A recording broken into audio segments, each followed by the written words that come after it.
Fast-Paced Beans just resubbed for 15 months. Oh yee. Mario is the winner.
Hey gamers, welcome to the stream. Happy Monday, everybody. Happy Monday, it's the start of a new week. Welcome. Hope everybody's having a nice start to their week. Hello. Welcome in Gill Street. Yes, thank you. Roshan, welcome in. Blur. Space Beans, thank you again for the resub, really appreciate that.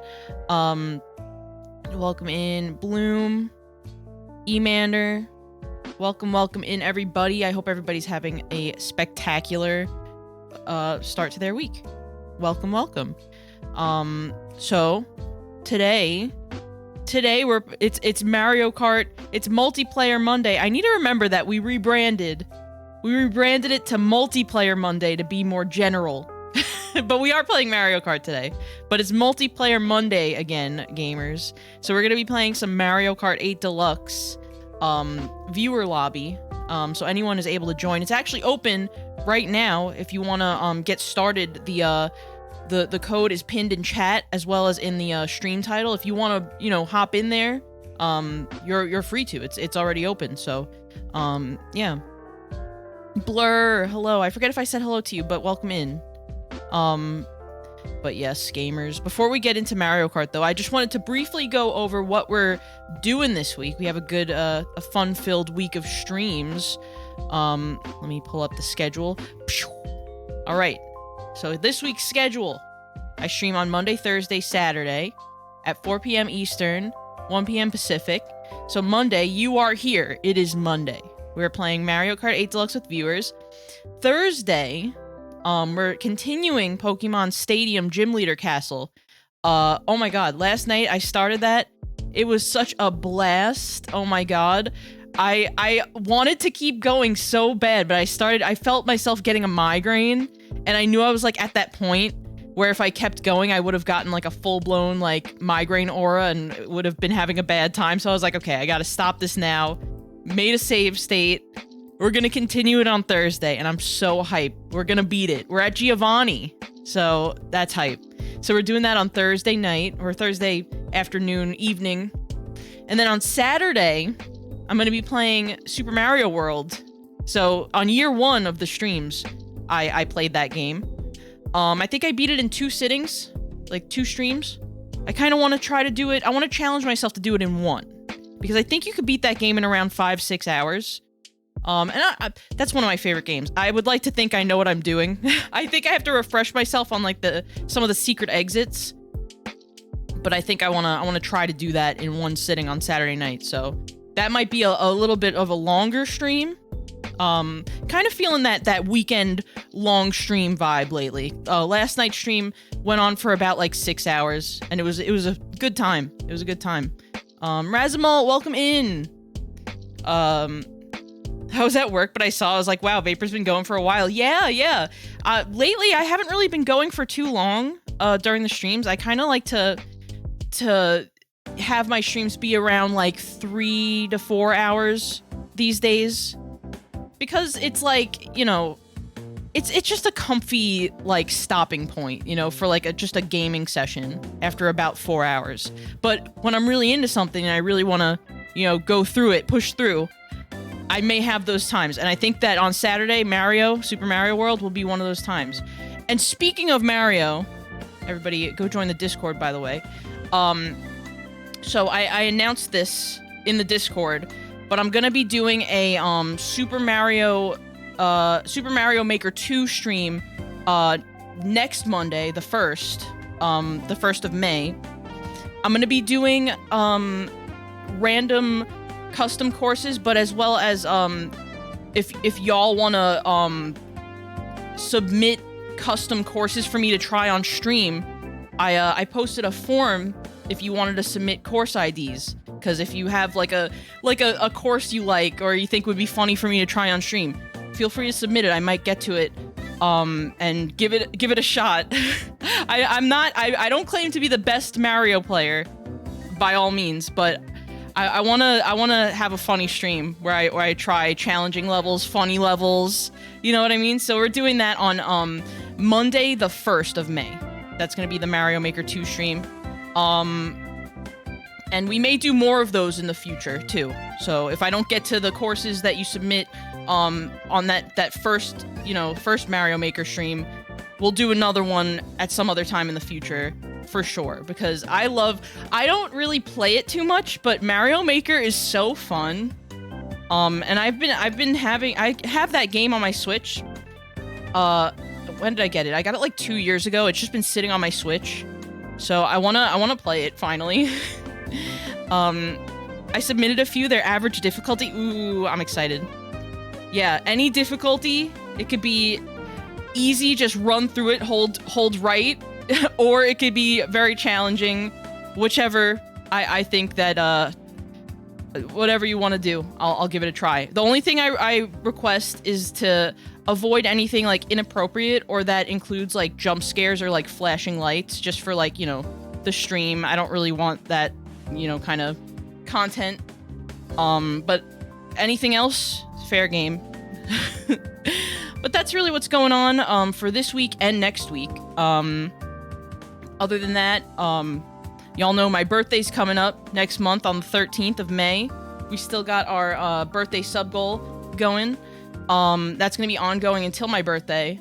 If we hit 150 total subs in the community before my birthday, I'll play through Spyro Reignited Trilogy 100% on all 3 games. So that is our ongoing little sub goal that we're doing. And it's there. No pressure to contribute, but if you subscribe, it goes towards that. But yeah. Other than all that, I think it's Mario Kart time, huh? I think we should get on into it. Pause the music. Alright, let me move over. Oops. Here. But yes, oh my gosh. Welcome in, everybody. We're gonna have another... Oh yeah, this is my, like, my setting up. Usually when I'm setting up for my stream, I'll just do, like, a little, like, single-player thing to just see where all the overlay stuff is in Mario Kart. So that was my, like, practice round. Oh, you know what? I should get over here. Just so I could show y'all how to get in the game. Okay. So if it's your first time in our Mario Kart streams, we run a multiplayer tournament lobby. And the way that you join that would be you go to online play, 1 or 2 players. You go to tournaments.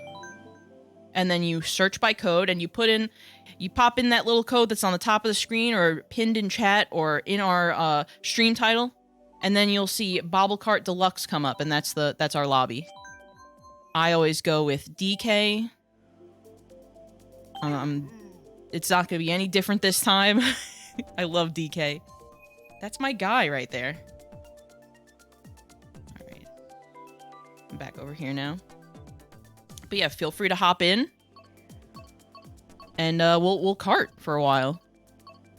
And we do multiplayer nights every Monday.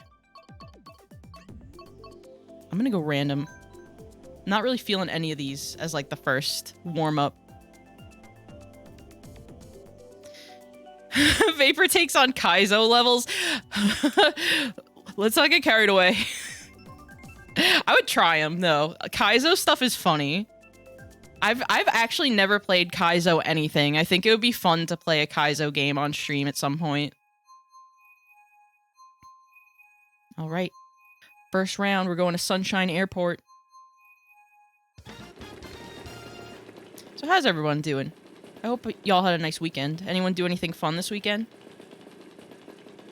Or were you just chillaxing? Oof. Had a nice weekend myself. We just kind of chilled out. I've been... Oh my gosh, so... I've been trying my best to cut down on my caffeine consumption. And oh my god, am I feeling it in my, like, everyday without my coffee. Because I love coffee and caffeine. I've been having decaf, so I'm not, like, depriving myself of coffee. But I'm depriving myself of, like, my full caffeine intake that I'm used to. So I feel it in my brain, and I feel it in my, like, alertness. As, you know, as someone with ADHD, caffeine definitely, like, helps, like, get my brain together. So lacking that definitely is a struggle. But I'm pulling through.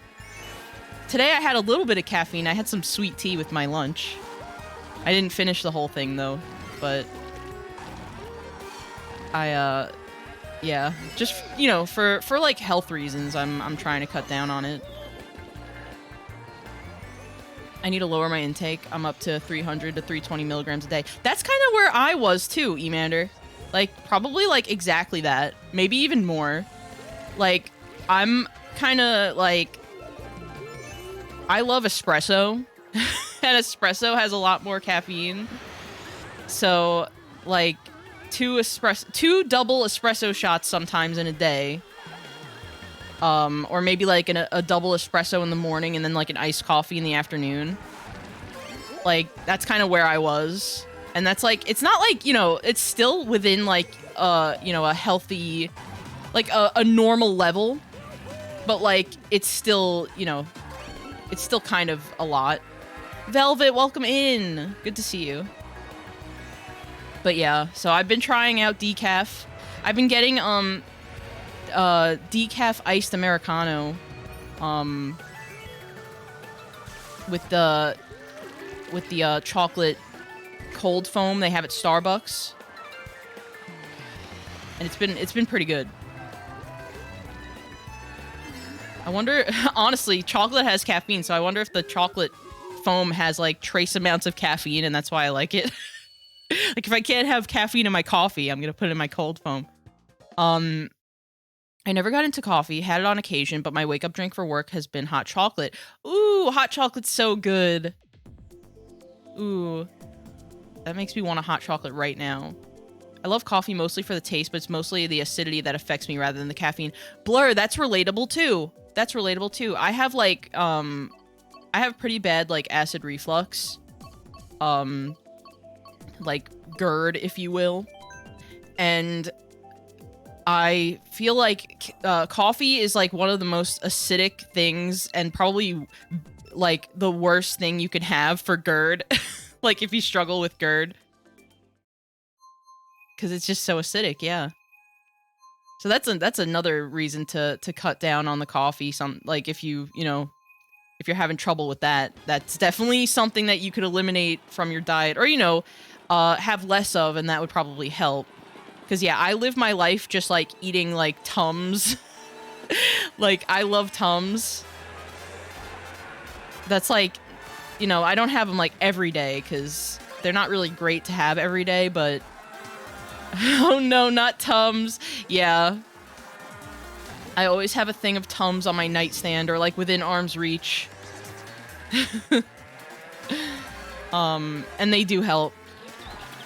I get, like, the ultra strength mint one, so it feels, like, minty and nice in my esophagus.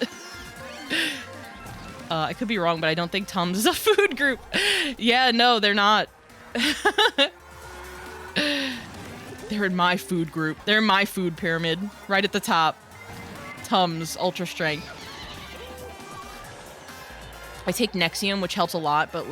I'm a little concerned about the... Yeah, that's, like, the one thing about those, I forget what they're called, like, that class of medication for, like, acid reflux. But yeah, I was, like, looking into that, too, and there's, like, a lot of side effects of those, like, long-term, if you use them long-term.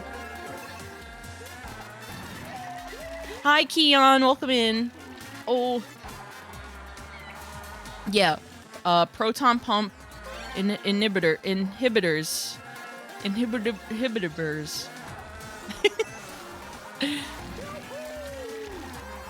Yeah.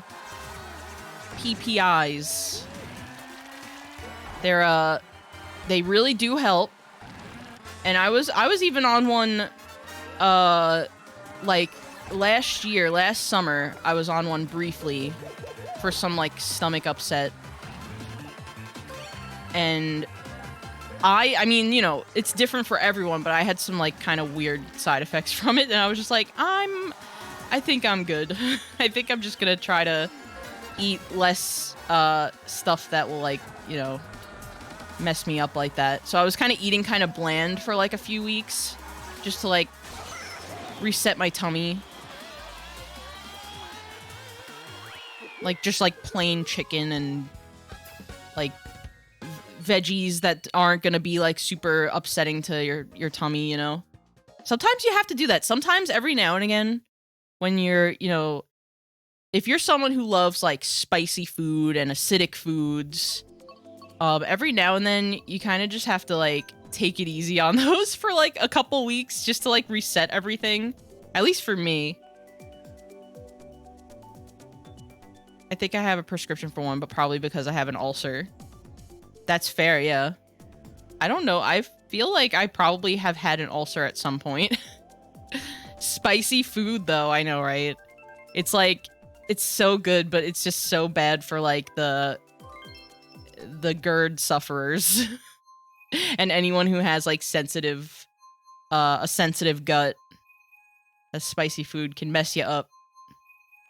But yeah, for those who are just joining in, we're playing Mario Kart 8 Deluxe today. And the lobby is open for anyone to join. And the code is in the top right corner of the screen, as well as pinned in chat. If you want to join, feel free to. I think the worst acid medication is Hepsid AC because it helps for a bit, then it stops working. Ooh, that's what I get for reading chat. Yeah, and that's the case for a lot of medications, unfortunately. Like, your body just kind of, like, adjusts to it, and then it stops working. And, like, it's not really great to just start taking more to make it work. So then you're just kind of like, well, damn. I guess that's that. And then you have to try to find another medication that works. Bodies are weird, am I right? We'll join a bit, gonna have some food and coffee. Nice. Coffee is both the bestie and the worst enemy. I like this map a lot. And I feel like I don't play it often, so I just, like, don't know the turns really too much yet. I think I said that last time. But I like the vibes here.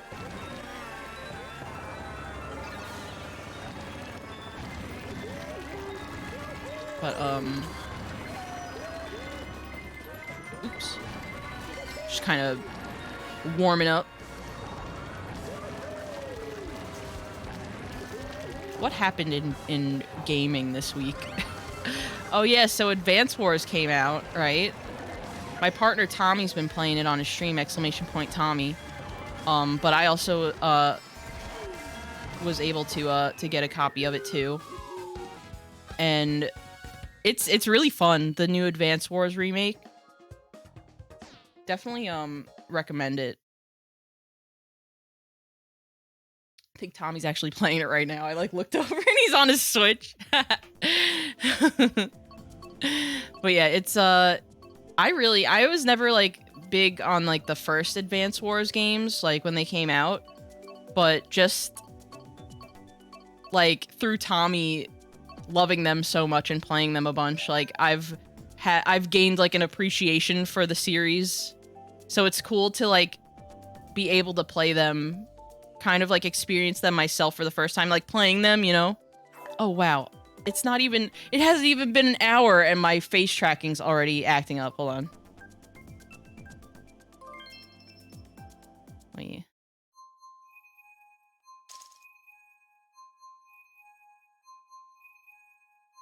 There we go. That should be better. Ugh, so weird. What word was I just gonna say? Face motion 3D. Yes. Is, like, the worst app ever. That's, like, it's like the face tracking app on my phone that I use to, like, track my stuff for, like, VC Face on my computer. And I've been, like, trying to find, like, an alternative because this one's just wonky as heck. And, like, I feel like every hour it just, like, decides to, like, crap itself. And it'll just start, like, lagging a bunch. It can't handle... it can't handle things.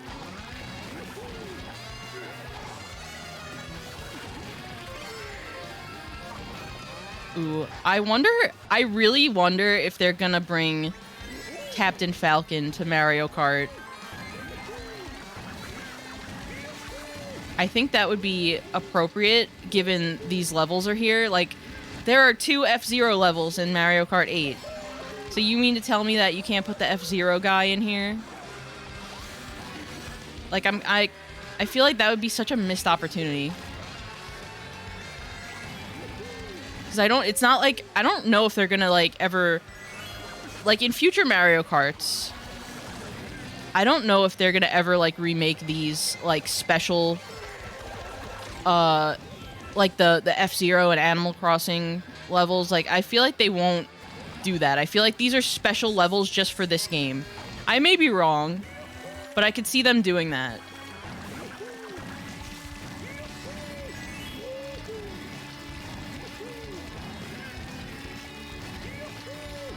Yahoo!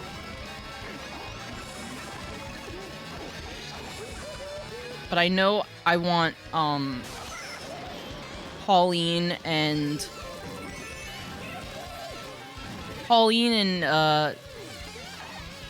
Funky Kong are like my main two that I want. And Poochie! I hope they put Poochie in. They put Poochie. Did y'all see? They put, in Mario Kart Tour, they have Poochie from Yoshi as a playable character now. And I'm so jealous. Like, I want that in this game. They have a Yoshi's Island level. Like, in Mario Kart Tour, right? They ported the Yoshi's Island stage.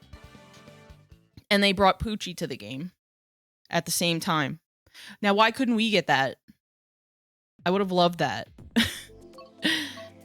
Alright, London Loop.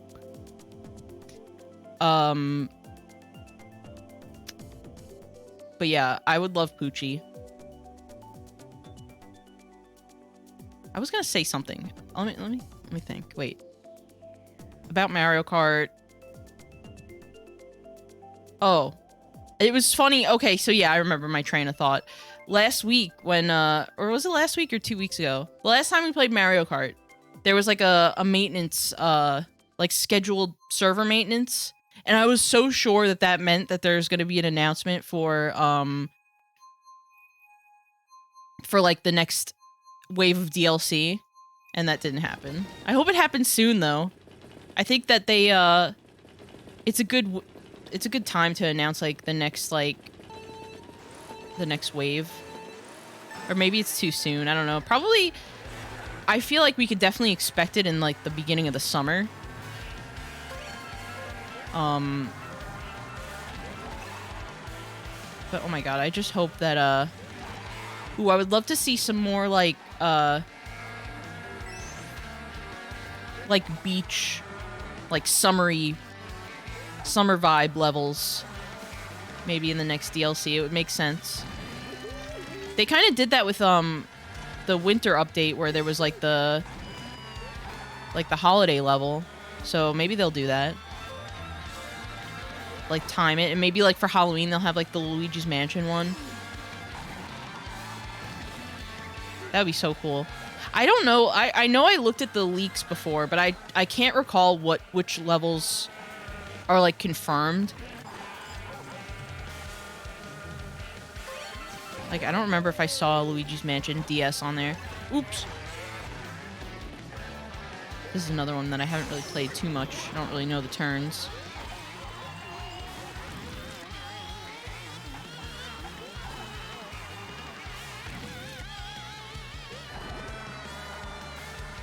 I love all the, like, ads on the buildings and stuff, like the little signs.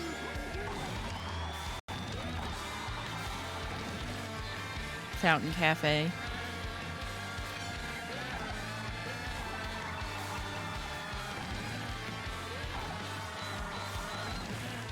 I love that, there's, like, this one, I forget what course it is in Mario Kart 8, but there's one that has, like, a sign that says like, what is it? Women in racing or something, and it has like Princess Peach and Rosalina and Birdo. And Birdo wasn't in the game until just recently, so it's like a prophecy came true. I love that Birdo's here. She's great.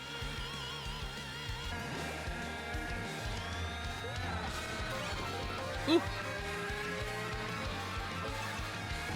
I feel like without Birdo and Mario Kart, it felt weird, you know? Because, like, she had been here since what? The GameCube, right? I don't know. Actually, I don't know if she was in was she in 7? Was she in Mario Kart DS and 7? I know she was in Wii.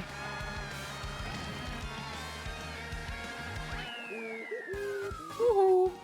I can't get first. 6th P569 is too good. Kicking my butt. I like Mario Kart. Ooh.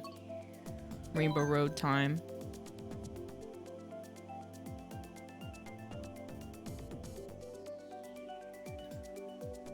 I hope everybody's having a nice week. Let me check a thing.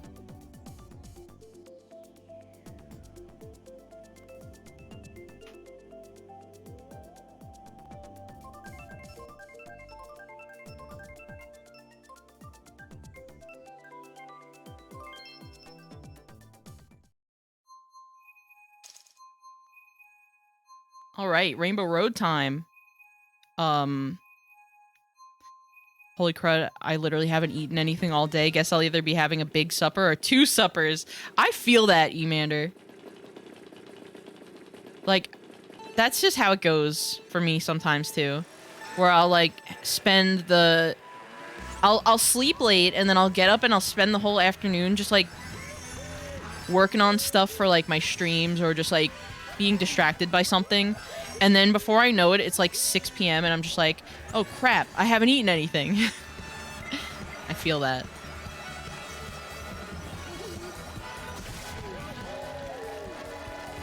And then, yeah, it's like, you just have, since you're just like starving from not eating all day, you're just like, well, I'm just gonna eat a big old meal with a lot of calories to make up for not eating all day.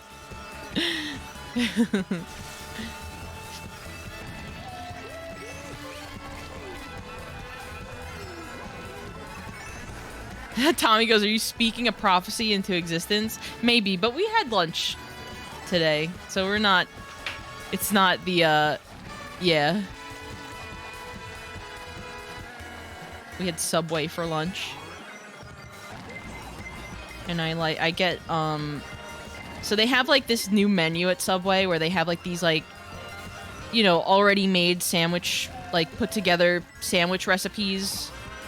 And they have one called the Great Garlic. And it's... What is it? It's rotisserie chicken, provolone, bacon, and I think lettuce, tomato, onion, and garlic aioli. So I get that, but I get it with, instead of provolone, I get it with the fresh mozzarella. And instead of lettuce, I get spinach, and I get no onions on it. Because honestly... I love sauteed onions, but I hate raw onions, the kind that they put on sandwiches. So I do without the onions, but that's how I get mine. I get it toasted. It's so good on the Italian urban cheese bread.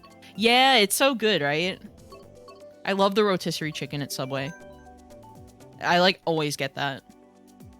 Sometimes I'll add olives to mine. Oh, one thing that's kind of sad. At Subway, they used to have these, like, special, like, tea and lemonade. They had this one that was, like, watermelon tea. Like, watermelon iced tea. And they don't have it anymore. We went today, and it was, like, the first time they didn't have it. They just have regular sweet tea now. And it was so sad, because me and Tommy used to get that all the time. Like, every time we go, it's, like, this watermelon iced tea. So refreshing.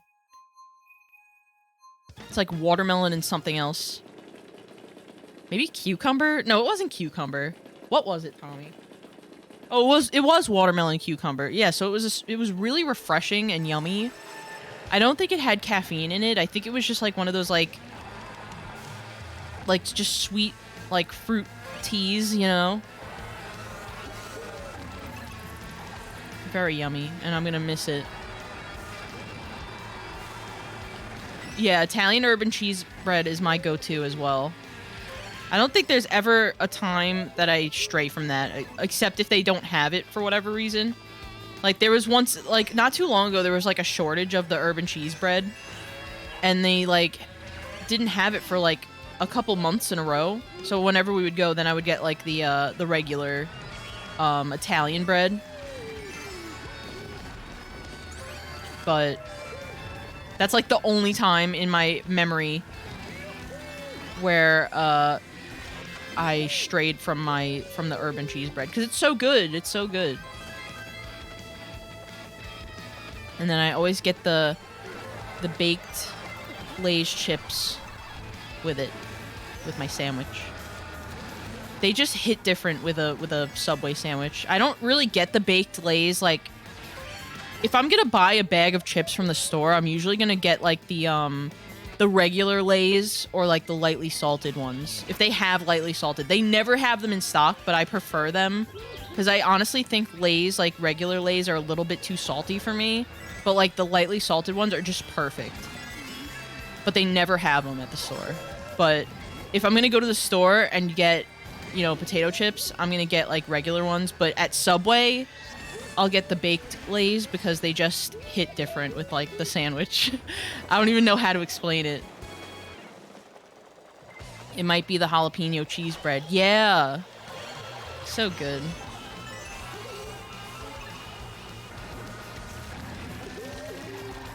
At this one little cafe we go to sometimes for breakfast, they have a jalapeno cheese bagel, and it's really good. You can get like an egg sandwich and have it like, they can make it on like the bagel, and they have a jalapeno and cheese one. It's very yummy. I don't get to eat bagels very often. We don't really have, in Florida, there aren't too many bagel places. It's just like one of those things. And I'm, you know, growing up in New York, I'm so used to like there being like a million different bagel places you could get bagels from. Baked chips don't have the greasiness, which I like. Yeah, they're kind of, honestly, I would compare their like texture and their lack of grease to like Pringles. And I do like Pringles. Do you remember the jalapeno cheese bread Subway used to have way back then? I do. I wish they'd bring it back.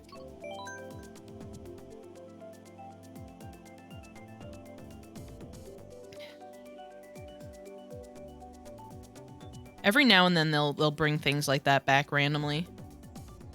Like nacho fries at Taco Bell. Which I think they're still... I haven't gotten them this time. I hope they're still there. We always start talking about food here. It's so funny. And I didn't... It's not even like I'm hungry, because I just ate like... Maybe like... What? A couple hours ago?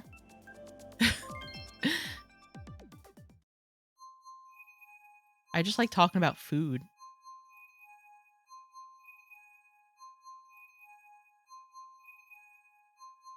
All right. Riverside Park. This level is so beautiful. I love the lighting and the sunset colors.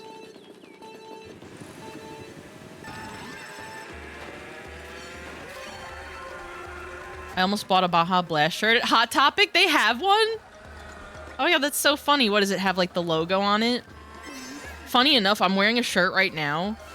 That's I got it from the Mountain Dew like online store, and it's a Baja Blast shirt. It's like blue tie-dye, and it says on it, "Make Baja Blast available in stores all year," or something on the front of it. And it's like official Mountain Dew merch. It had the logo, and it was tie-dye. Ooh, I want that one. Because I like this one, but I want one with like the logo on it. I have to go to Hot Topic now. I don't know if we even have a mall near us that has Hot Topic. That's the one thing about like where we live. We don't really have a good mall. And I miss going to the mall. I miss just like one thing that me and Tommy used to do a lot, like a few years back, was we used to like lurk the mall a lot. Just like walk the mall. But we don't really have a good one around here. I've never seen a Hot Topic in person. It's a pretty cool store. I know that in recent years, they have like Neopet stuff in there. And I know they have a lot of Stitch, like Disney Stitch stuff with Stitch on it, which I like because Stitch is my favorite Disney character. They have a lot of like Disney stuff in general, but like especially Stitch for some reason. I mean, you know, I know the reason. It's because Stitch is awesome.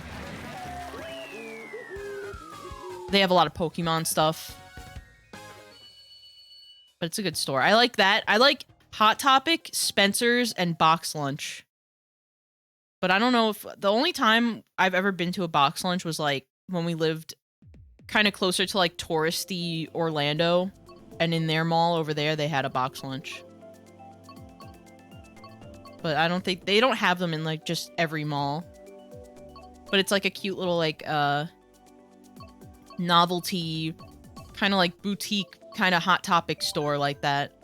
They have a lot of like when I went there, I remember they had like a lot of Pokemon stuff, a lot of like 90s Nickelodeon stuff, Nintendo. They had a lot of like blind box and like blind bag figures and stuff. They had like a whole... I remember they had like a whole thing just with like random just like blind packaging like toys that you could get of all different like brands and styles. It was a cool store. Tried walking around a mall, but like 5 different people came by with a sales pitch and I got scared. Oh no. Yeah, I remember sometimes in malls they'll do like surveys and they'll like walk around with like a clipboard trying to get people to do surveys. And I always feel so bad. It's like, I know this is your job, but like, no. I'm sorry. I'm sorry for not chatting. I was getting verified and couldn't get my email because I left the plane mode on. Oh, that's okay. Well, welcome to chats, 6th Parrot. Good to have you. Thanks for kicking my ass in Mario Kart. One day I'll get that first place. I went to a community college inside a mall. Really? That's interesting. I didn't know that was like a thing.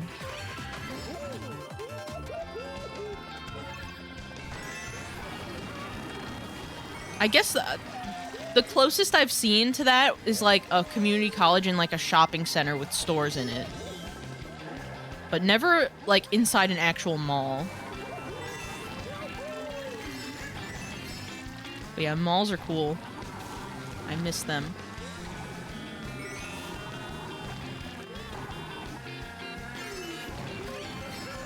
There was this one mall in my childhood that was like the closest I've ever seen to like a dead mall in person.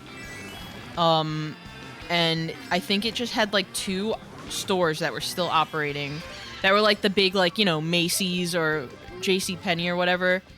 That like kind of are standalone without the mall. They just are attached to the mall and have an entrance inside the mall, you know? So it was kind of like that, and they just had like a bunch of stores just like shut down inside the mall. And I think the food court had only like one like food place like you could actually get food from. And it was super, super dead. I think they put like a Dave & Buster's next to it too. So it had a Dave & Buster's entrance in the mall too. But yeah, it was mostly like, if you went to that mall, it was mostly just to, like, walk and get exercise and just, like, go for a walk inside of air conditioning. Like, there weren't actual stores in there, really. Oh, and I think there was, like, a candy store, too. But there were literally, like, I can count the amount of, like open stores in that mall on, like, one hand.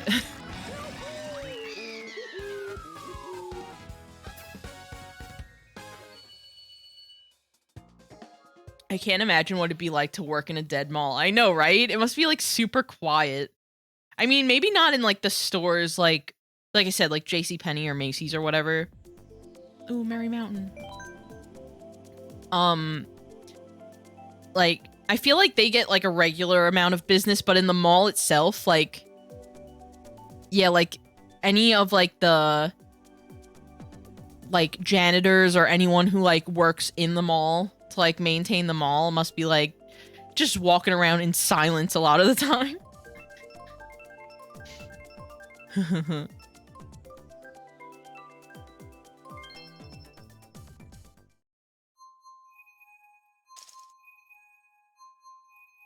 All right, Merry Mountain.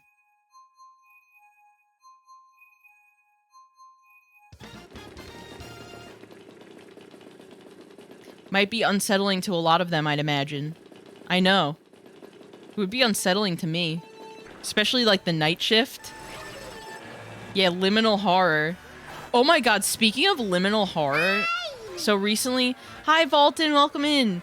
So recently, me and a few pals, the other day we went on VR chat, and my buddy Lurls showed us this liminal, like, dreamscape map, and it was wild. It was like this whole big, like, exploration map that was like, it looked like it was all made of terracotta. It was called, like, terracotta something. And it was like this big world, where you had to, like, go around and explore and find these, like, glowing shapes. And, like, whenever you would find one, it would, like, keep track of them in, like, the hub, like the starting point. And there was also, like, other, like, things you could find to, like, give yourself, like, more light, because it was kind of dark. And then there's, like, you can find things to give you, like, a triple jump, which will let you go to, like, other parts of the map. It was nuts. And we didn't finish it. We only got, like, about halfway. I've been to vast liminal maps before. That's so cool. Yeah, it was really cool. I kind of want to go back there and try to finish it with, like, the same crew.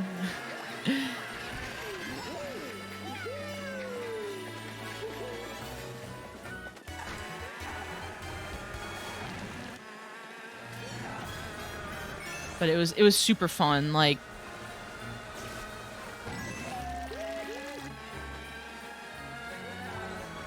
I can't even, like, explain it. It just had, like, a lot of, like... Oh, it was, like, a bunch of, like, twists and turns, and you had to, like... There were, like, things, like, egg-shaped pods that would, like, warp you to other parts of the map. It was, like, wild. Just random rooms with, like... chairs. Like, there was, like, a sideways, like, bathroom room where, like, the toilet and sink were, like, on the wall, like, and you could sit on it and it would make it look like the people around you were, like, walking on the walls. Stowe, welcome in. Hope you're doing well. Hope you and Ash are having a nice evening. I will say liminal spaces don't creep me out as much as some people because I grew up with first-person point-and-click adventure games like Myst. Yeah, I thought I'd be a lot more freaked out. But yeah, no, it was just, I was so like, what's the word? Immersed in it. I was kind of bummed when my headset was, like, starting to die. So for those who are just coming in, we're playing Mario Kart today. If you want to join, the lobby code is on top of the screen. Or pinned in chat. Oh, thank you for the boop. Thank you for booping me. And anyone's welcome to join. We're doing, like, an online viewer lobby. So feel free to join. No pressure, though. Oh, you missed me. Haha. I have to move that. I'll refund your points after this one, unpleasant.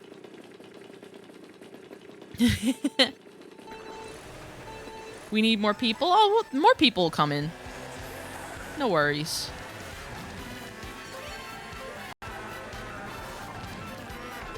I'll join a little. Awesome. Yeah, there's never any pressure to join, y'all. I blew something up, just not vapor. Yeah, you blew up my logo. I just got that. I just got that logo. You're blowing it up. My shiny brand new logo made by Queer Buccaneer. Ouch. Oh, that didn't miss.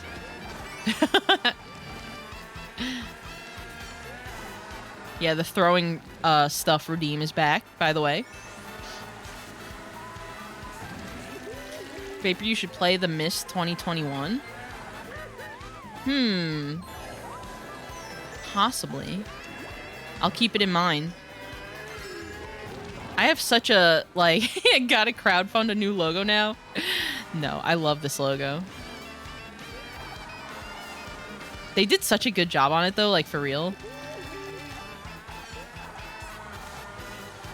I wanted to have, like, my logo have, like, my little palm tree. Do you like puzzle games, Vapor? Yes, I do.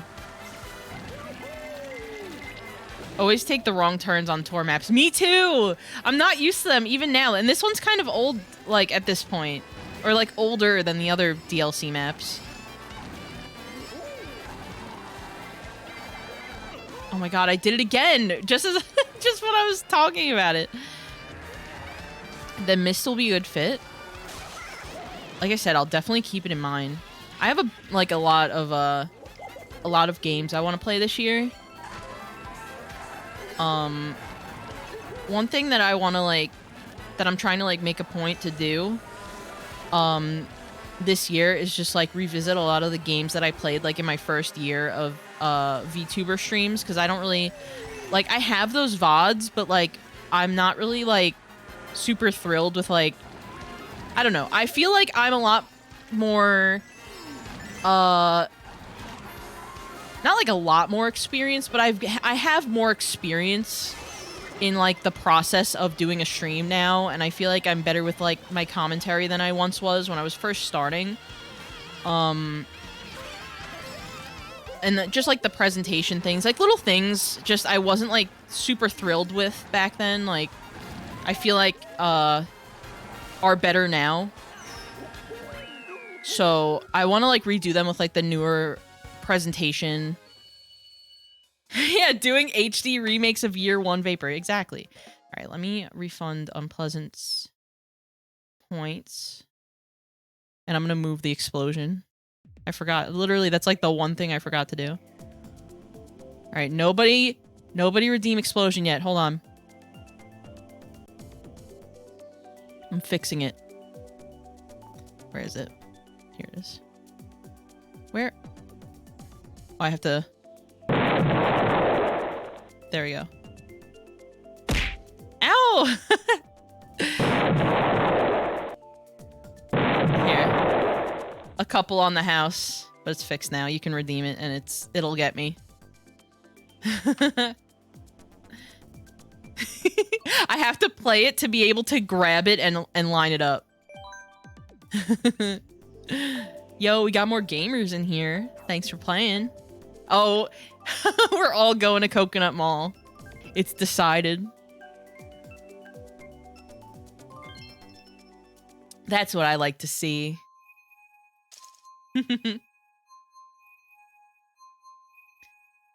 Hacker voice, I'm in.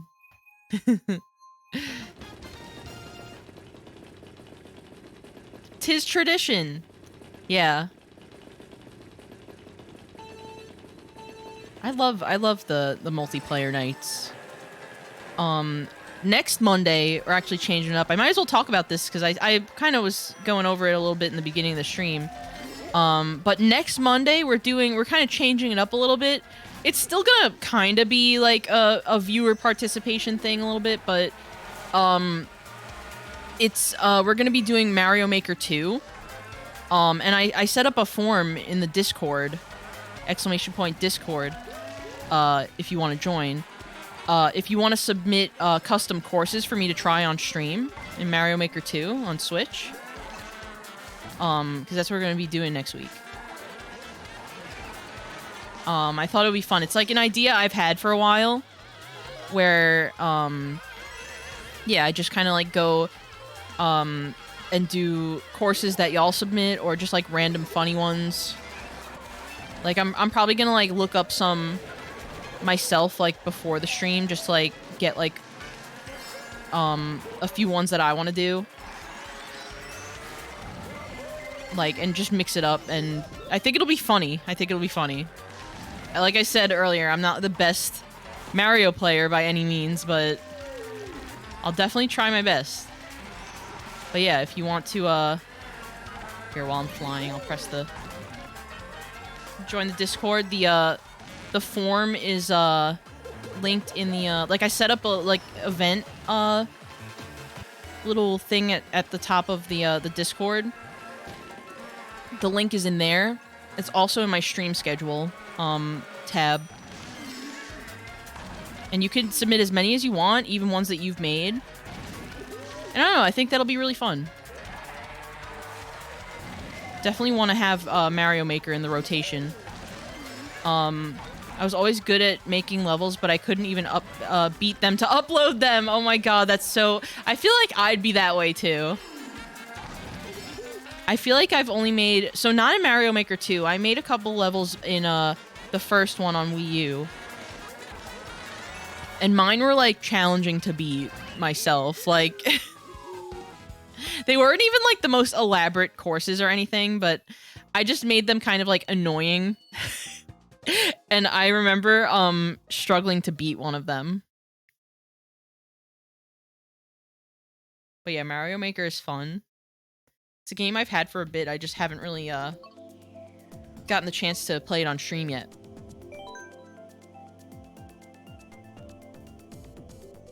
But yeah, for Mondays, I like to rotate the games we play on Mondays, and it's usually, I feel like the go-to is of course Mario Kart 8 and sometimes Fall Guys, but Fall Guys is like in between seasons right now, right?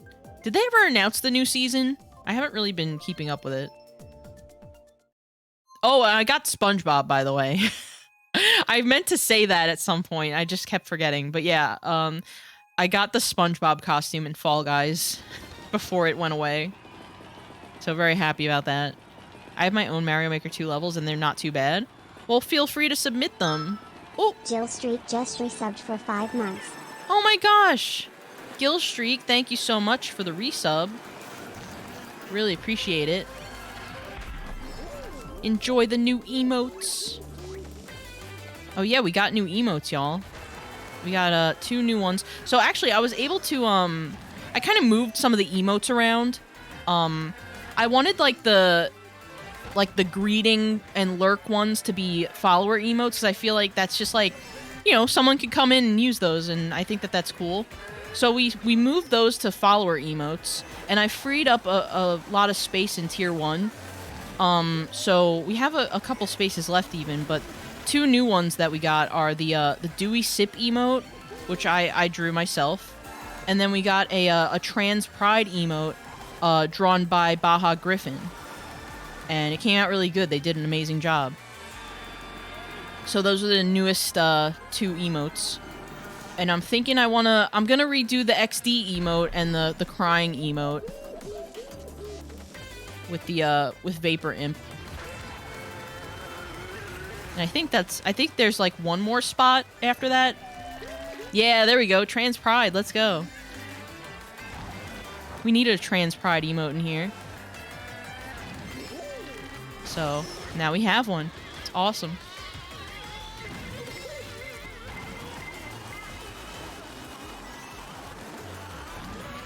But yeah, I'm happy with the emotes we have.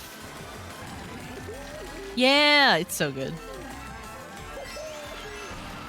A good variety. And then the Vapor Cat emotes, the old set of emotes, are now available to use for free on BTTV if you have the extension. You could check them out. I have like a panel in my my about section with all of them. Yeah, there we go. It's VCat Craft. It's VCat and then whichever the whatever they were called when they were, you know, the regular emotes on the channel. So like the Vapor Cat Hey is VCat Hey with a capital H. There's like VCat XD. So now those are just free to use if you just download the extension on Chrome or Firefox or whatever, the BTTV extension. Yes, of course, sour cream. That's a deep cut. That's an old one. That was from like year 1.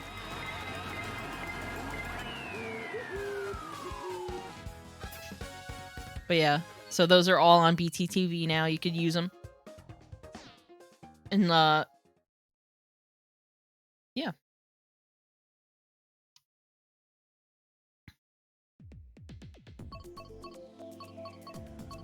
That's something I wanted to do since, I came back with my re-debut. I've been kind of going, like, I didn't want to do everything all at once. As far as, like, my stream, I've just been, like, slowly adding things back. Gonna click on you, Vapor. Click on me, do it. I'm waiting. Thank you. But yeah, so I've just been kind of like slowly re-adding stuff to the streams. I didn't want to, you know, overwhelm myself. Oh yeah, this course is great. I love the buildings and the lights. I can't imagine the context behind the sour cream. I'll tell you the context. So, it was like a really, like early stream that I had. It was like year 1. I just started streaming. I re-debuted like maybe a month before this. And me and Tommy were playing Fortnite. And we were taking turns playing like, playing solos. And it was around where Tommy was playing and I was watching. And, we both were using live 2D models, so I was just kind of like messing around and just putting stuff on, like pinning stuff to his model. And I just, I pinned baked potatoes to his eyebrows that had sour cream on them. And then a bowl of sour cream on his head. There's a clip. I can find the clip. I uploaded it to TikTok.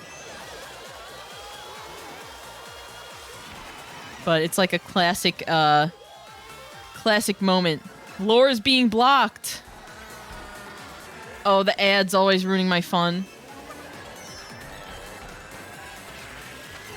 I'll show the clip.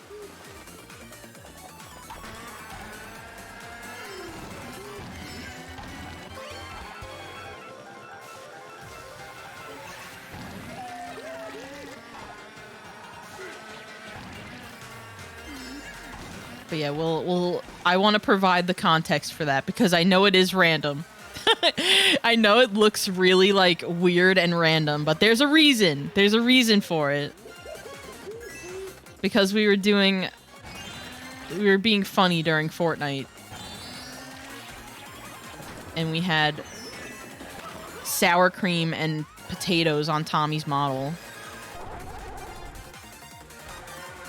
Or no, was it I was the one that had the sour cream and Tommy had the potatoes? It's been so long, I forget.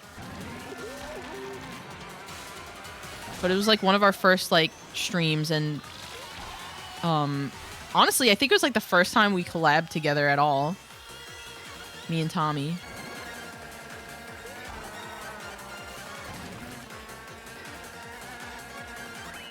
Here, let me find it. I'm literally gonna like bring it up.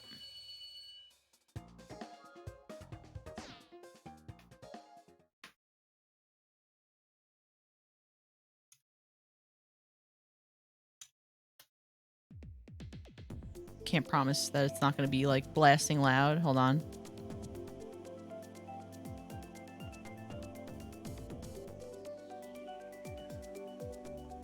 Where is it?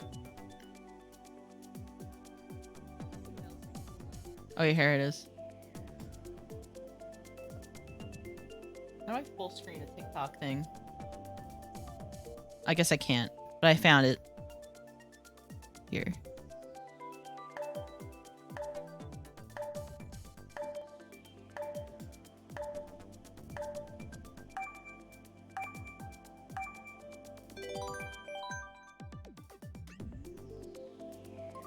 I'm gonna mute the game audio for a sec. Yeah, what else we got? More I wanna see what else we could put on our heads. Yeah, what else we got? More potatoes. I'm gonna like stack them on your head. On my head? Yeah. Yes. There you go. There you go. Oh, it's a cute little ear accessory.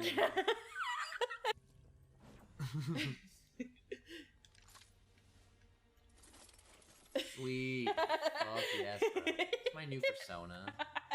See, I have the sour cream. No, fuck off, bro. Oh my god, that's so funny. Can I make this one your eyebrow too? Yeah, try that. No, just wait, blink. Oh god, that's so good. I started dying when they moved in sync like that.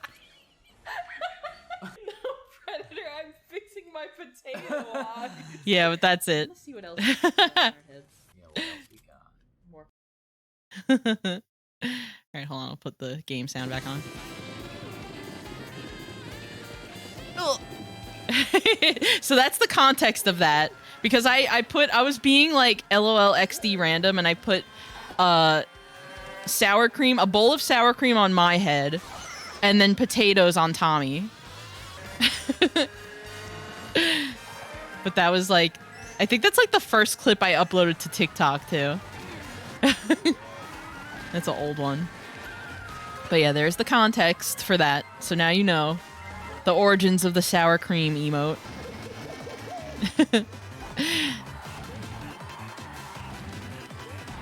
Now I have to catch back up to first place because I was like driving into a wall while I was showing it. I think we got this. The sour cream moat? Yeah.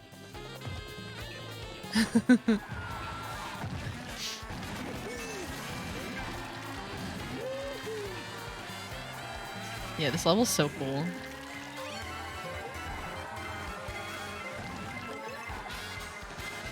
Ooh. Alright, well, I'm not doing too bad, considering I was, like, distracted.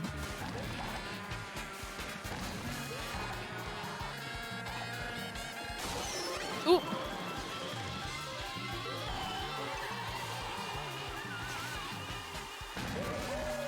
Oh! Oh, I love this part with the tents. I feel like I say that every time, because it just, like, is so fun. Alright, 4th place. Can we get 4th place? Oh, no! Don't crash into the thing!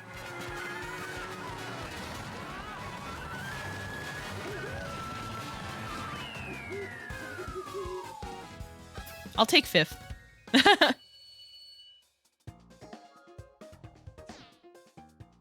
The new tracks have to be Nintendo's craziest thing they've ever done. Oh my god, yeah, right? Who was expecting them to release DLC for Mario Kart 8 Deluxe like almost 10 years after it came out? Or not 10 years, but like how old is this game? Like no, it is like almost 10 years old. It's going to be 10 years old. I forget, honestly, did it come out in 2013 or 14? So it might be 10 years old this year.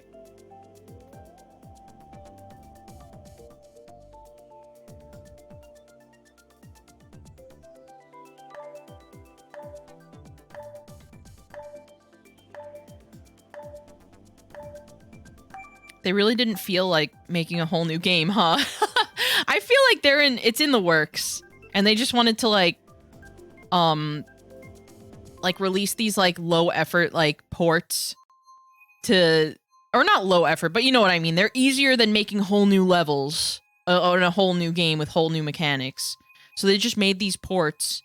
Oh yeah, May 2014. Wow. So next year it's gonna be 10 years old. It's easier to make like HD ports of like existing levels than recreate whole new tracks, you know? So they did this to like hold us over until Mario Kart 9, which they're confirmed to be working on. They've said like officially that it's in the works. So I wouldn't be surprised if like, I mean, it would be kind of cool if you know, all of these tracks that they're remaking in HD were part of the next game too. You know? I think that like, I mean, I've definitely like talked about this before, but I think that like a season pass for Mario Kart where it's not like microtransaction like weird stuff, but just like a season pass, like say like Fall Guys, where you just like or not even like Fall Guys. I would say more like Splatoon, where you bought the game already, but every season they come out with like a new catalog of things to unlock. So I think that they could do that for Mario Kart. It would work out really well. And they could release new characters and maps that way. If they're not already doing that, then like, what the heck, Nintendo? Come on, get with the times. But yeah, that would be really good. That would get a lot of people playing it a lot, you know? Trying to get that new stuff. But I don't want them to make it like too hard. Like, I feel like the way Splatoon does it is like perfect. Because you could like, honestly, to get to like level 100 on like their catalog thing, it doesn't really take that much time. Like you can essentially like grind that out probably in like a weekend. Maybe not a weekend, but like a few days. If you're like playing it a lot, you know. Ooh. It would be a good launch for the next system. It would. Also, Drew, welcome in. It definitely would be a great launch title. So would a new Animal Crossing. I don't think we'll ever get like an Animal Crossing right at launch though. It's one of those games that they always like wait to see how the console does first. You know? It's always on like the next year when the Animal Crossing games come out. Or like a couple years. Makes me sad thinking what could have been for Animal Crossing New Horizons. I know. If they would have just kept doing updates for it, people would have never stopped playing. I mean, I know it's still very popular. People still love Animal Crossing, and the community finds so much to do, like, so many, like, fun little, like, challenge things to do to keep the game interesting. And it's still, like, you know, it's comfy to play still, but there's not really much new stuff to do. I would love, honestly, at some point, I want to go back to the Happy Home Paradise DLC because I never finished it. And I made some cool stuff. I would love to stream that again.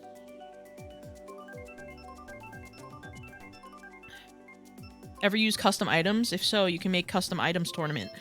I haven't heard of that. Custom items tournament. That's interesting. See, that's another example of like stuff the community does just to keep it fresh, you know? But that sounds cool. Or you mean in Animal Crossing or in Mario Kart?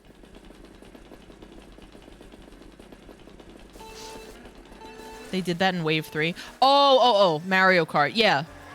I've seen people do like all blue shells. And that gets chaotic. Mario Kart custom items. Yeah. I gotcha. Yeah, all blue shells. It's nuts.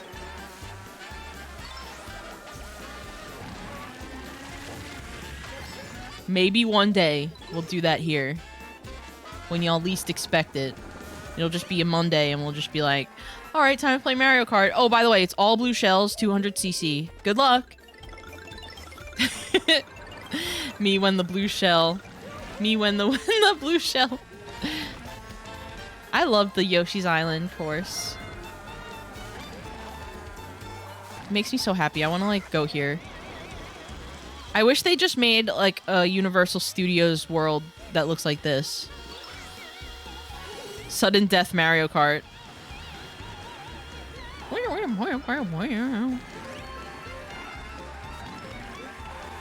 I especially love this cave part. It's like that level in Yoshi's Island with the crystals in the cave. Wish I could travel to these places. Me too. Ooh, another game we have to start putting in our rotation for multiplayer nights. Would anybody be interested in Smash Bros? I'm kind of thinking about that. I don't think I've ever, like, once streamed Smash on this channel. But I think that'd be fun to just, like, do, like, a Smash lobby. Don't have Smash, but it's fun to watch. Yeah, it is fun to watch. And honestly, like, I wouldn't say, like, I'm, like... I wouldn't say I'm, like, bad at Smash, but I'm not, like, the best. I'm kind of just, like, a casual with it. And I think it would just be, like, fun to just, like, you know, screw around, just do 1v1s with the community. I think that would be interesting.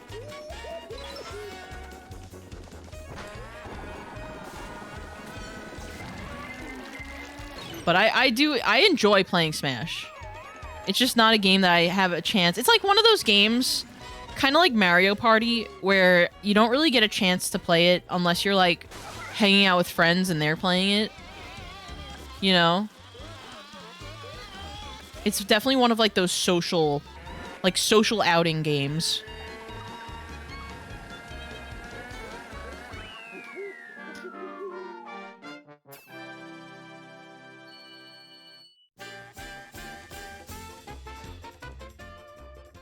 That never gets old. I love that they play like the level results theme from Yoshi. Snowland. I'm torn between these two. I'm gonna close my eyes and pick. What? What? Okay. Watch it pick that one. I was going back and forth. How did I pick that one? Thanks for getting hit with all the blue shells for me. Haha. No problem. Anytime. Okay, good. It picked Calamari Desert. I have no idea how I did that. It was Joy-Con drift. Ow! Thank you for the curb burger.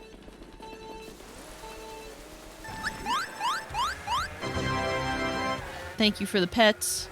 Oh my god, speaking of like messed up inputs.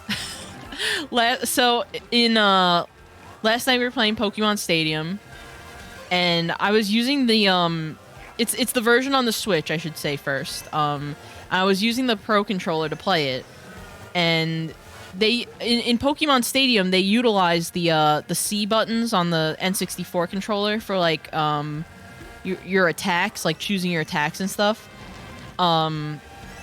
Choosing your attacks and your Pokemon. So those are like big crucial inputs. You can't really mess up or otherwise it's gonna throw your whole thing off. And they mapped it to the right joystick on the controller. So I was like frequently when I was pressing left, I was pressing down on accident. And I don't even know, like I know you can remap controls on the Switch, but I don't know what I would map those buttons to. I don't really have a lot of buttons. Like I guess I can map them to the trigger buttons, but like I don't know. The joystick, Nintendo, I know. God, I want the N64 Switch controller so bad. It's one of those like I didn't really feel like I needed the like the NES or like the Super NES one, but the N64 one just for like the reason alone that like for the direction buttons, I feel like you kind of need it. It's so unique. Yeah, the N64 controller is like one of the most unique controllers ever. So to not have it for a Switch the Switch port feels really weird sometimes.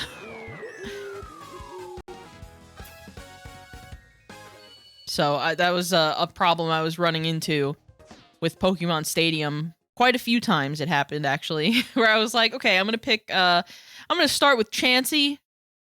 And then I picked, Blastoise instead? I was like, oh, okay, that's fine too. But yeah, so I'm gonna be continuing that on Thursday, by the way. Thursday at 4. I wasn't able to finish the Gym Leader Castle last night. But we got to Giovanni. Octa, hi, welcome in.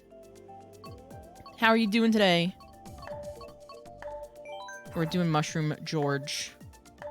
What was I saying? Oh yeah, we got to Giovanni. And then I started getting a migraine. I had to hop off.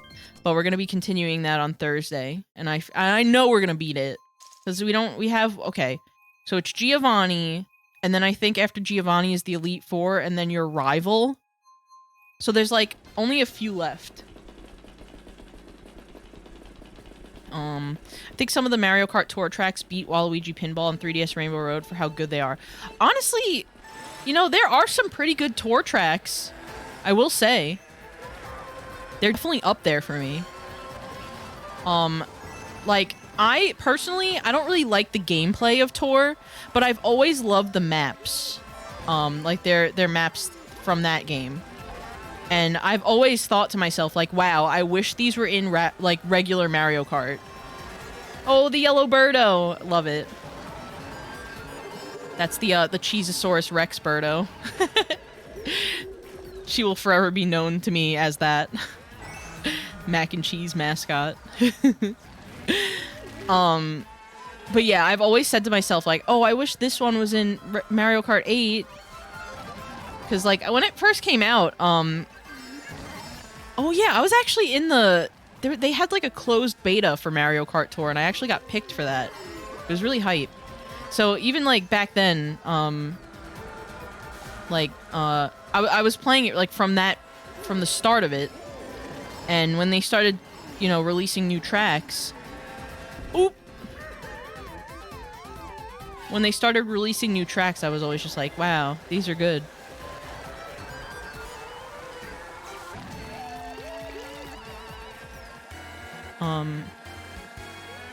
I played the beta and only played a tiny bit when it actually came out. Yeah, I was on it for like maybe a couple months after that.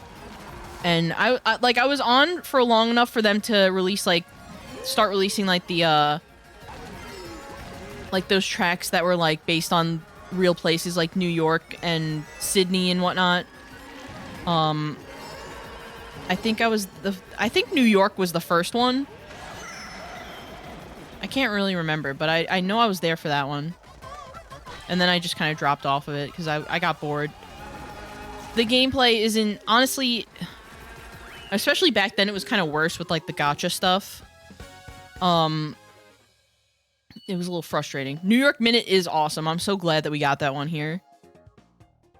I never played Tour, but it's so cool to see the different styles from around the world. I know! It's so good. Oh yeah, kinda slay. Welcome in, Saturns. Hope you're doing well. The saxophone always makes my mom laugh. Because it's so intense, I know. Ooh, Waluigi pinball. We got Octa in here. Behind me. Hi, Octa. Trying to move. I'm blocking you with my wing, I'm sorry. There they are, right behind me.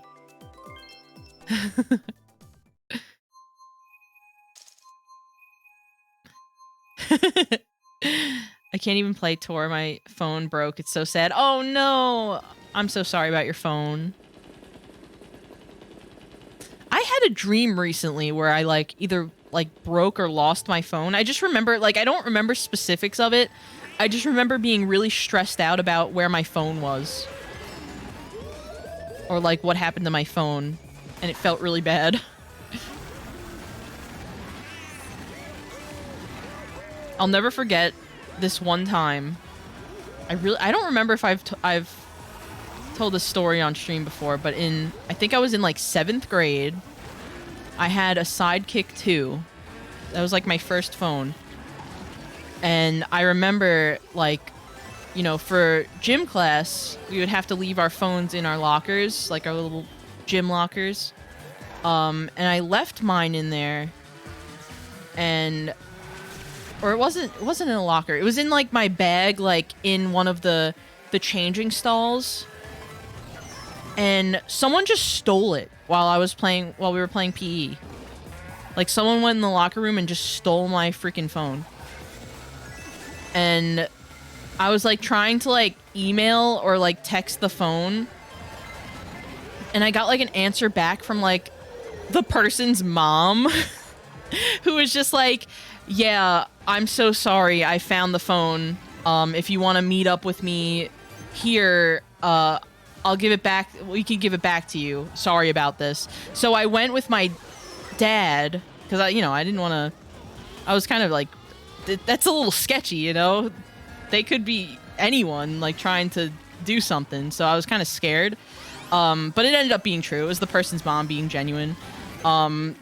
So my dad went and got it back. And when I got it back, the SIM card was taken out. So I had to get another SIM card. They like stole my SIM card. Like, they had to give the phone back, but before they did, like, they took the SIM card out. It was so annoying. But I got the phone back. But it was so stressful. Like, I remember just being like, oh my god, I have so many, like, personal things on there. Like, I didn't really have personal stuff on there. I was just, like, logged into, like, AIM and MSN. And I was, like, a teenager, so that just felt like such a breach of my privacy, you know? But yeah. Screw that person that stole my phone when I was a teenager. But that just goes to show, never leave your phone just sitting in a bag just out in the open when you don't have eyes on it.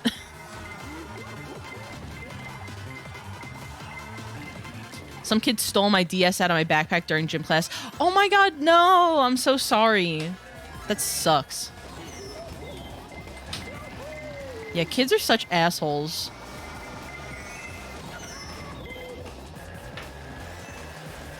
Like, I just can't imagine, like, I would feel so bad. Like, if I ever even entertained the thought of taking someone's, like, belongings. Like, I would never bring myself, like, I could never bring myself to do that. I would just feel like crap, like, I can't do this, like, I'm not gonna do this. So it's just, like, I can't even, like, wrap my brain around, like, the headspace you need to be in to just be like, yoink, it's mine now, you know?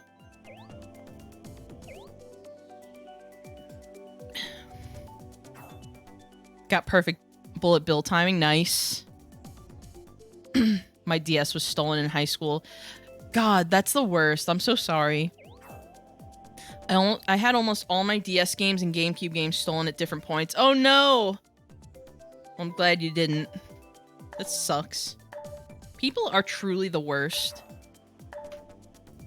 My Kart character, wheel and glide, have high acceleration. Ooh, nice. Acceleration is so crucial, honestly. That's why I use the tiny wheels on my, on DK, because it kind of gives the, it, like, balances out the speed and acceleration a little bit.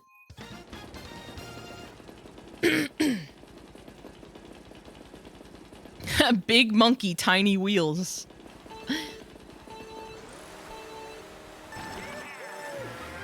Alright. But yeah, that's like a childhood memory that will always stay with me, and I'm always, like, I always am super, like, protective of my phone. Like, I always have that either in my hand or in my pocket with my hand in my pocket. Like, when I'm out, I mean. Or, like, like, if I'm out to eat, like, on the table where I can see it. Because that's, like, that's a super personal thing. Like, your phone is, like, your life, you know?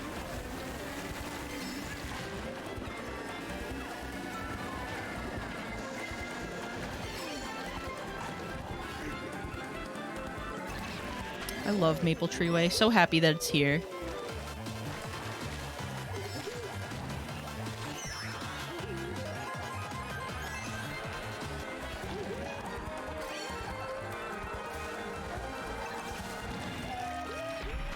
Yeah, I hope they, for the next DLC, I hope there's, like, a good, like... I don't know if Koopa Beach is, like... was, like, confirmed in, like, the leaks or anything. I actually don't remember. But I would love to see that one for, like, the summer. I love Koopa Beach from N64.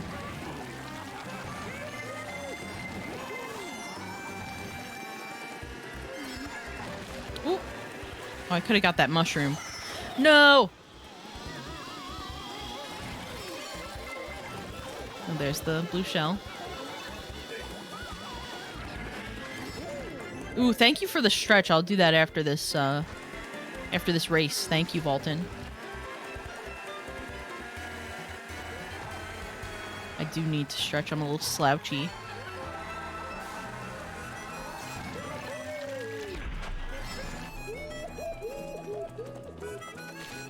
Oh, so I was thinking about a potential future redeem and kind of wondering, like, what I should price it at. if I had to redeem to switch my model to Vapor Cat for like the rest of the stream, what do you think I should price it at?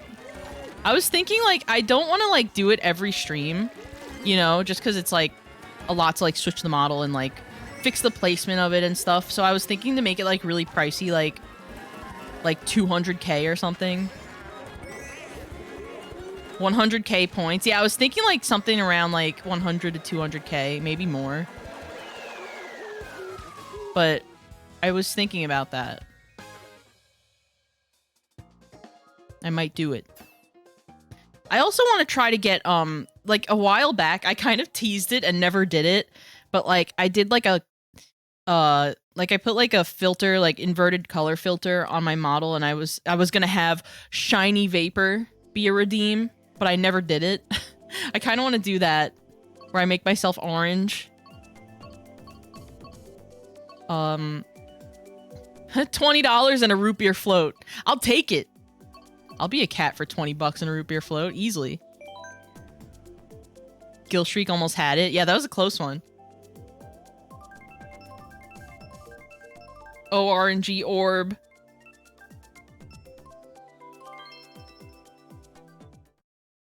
But yeah, I was thinking about like a model swap redeem. Citrus Vapor, yeah.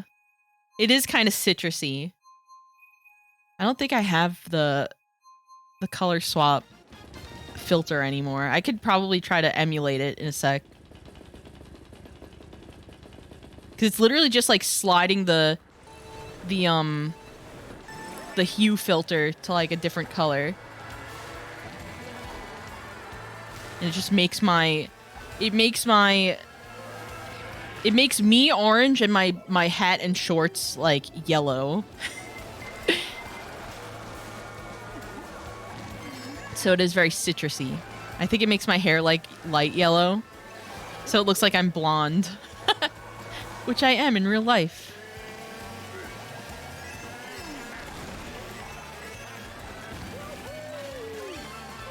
But yeah, I was thinking about like different redeems I could add. Because like I said earlier, I've been kind of like slowly adding things back. I didn't want to do everything all at once, like right from the re-debut, because I didn't want to overwhelm myself with just setting up a bunch of redeems and all that. So we may be implementing stuff soon. I have some ideas.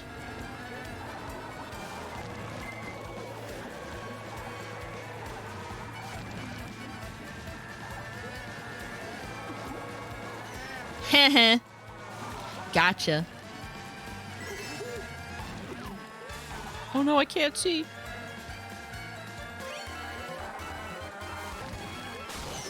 I feel like we never play this course.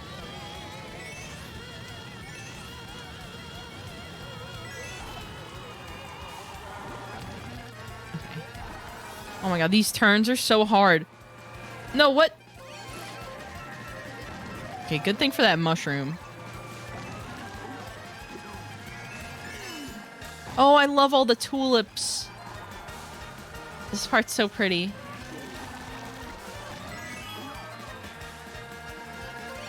It's like springtime. Which it's almost... Or wait, is it? It's spring right now. What am I talking about? I was like, it's almost spring. Didn't it become spring in March?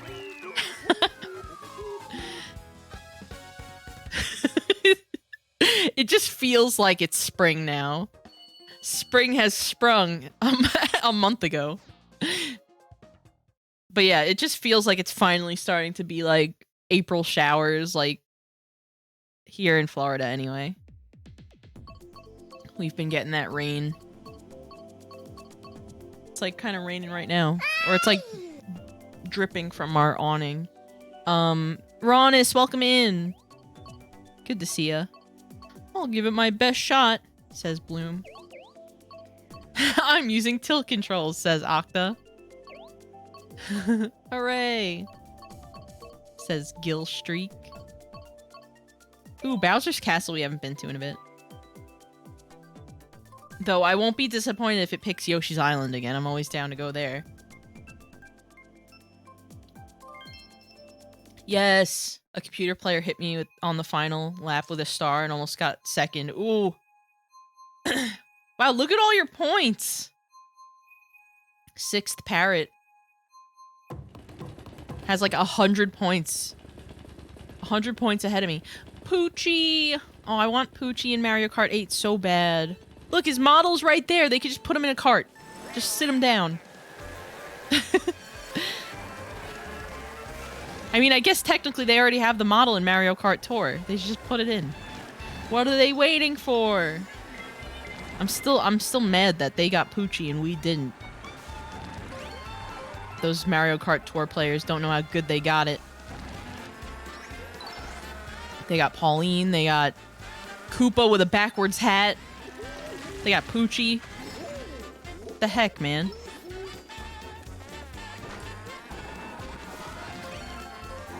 Yoshi's Island, more like, I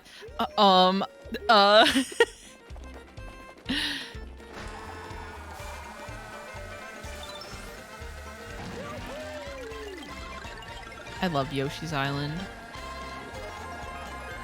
I feel like that's one of those games that I'll probably play like once a year at least on stream. Just because it's one of my favorites to go back to.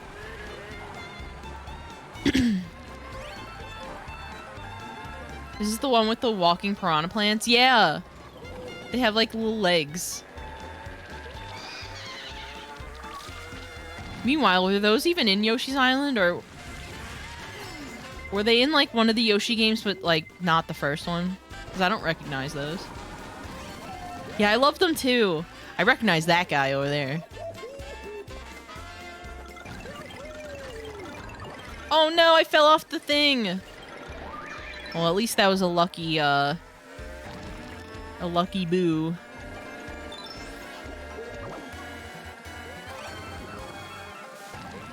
It's always funny when someone's using like the ghost power-up and has like an item, like they're holding an item behind them and they just like drive past you and you just see like a like a ghost banana just drive by.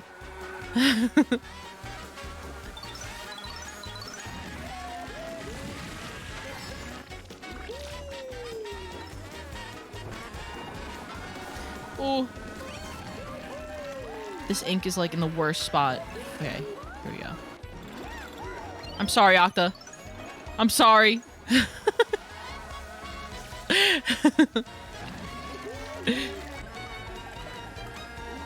Second place, let's go. I'm sorry again, Octa.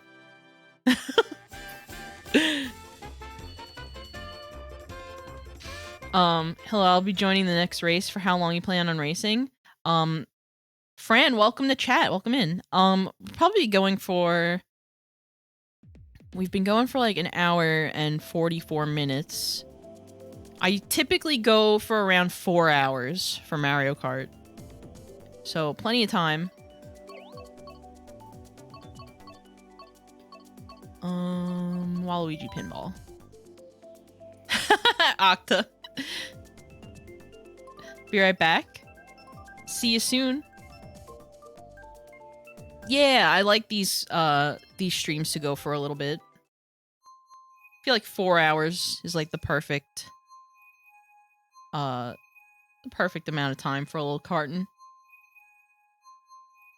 And it lets me not end super late, so I can kind of like wind down at night. It's been nice going live at 4. I've been really enjoying it. And like last night, I was going kind of for like a little later. Like instead of 4 hours, I went for like 2 hours, but I was still able to end around midnight. So that's like not even super late, but I was able to have like a long stream. So it's just nice for that. Like if I want to have like a late dinner after I end. Oh, ouch. Who threw that?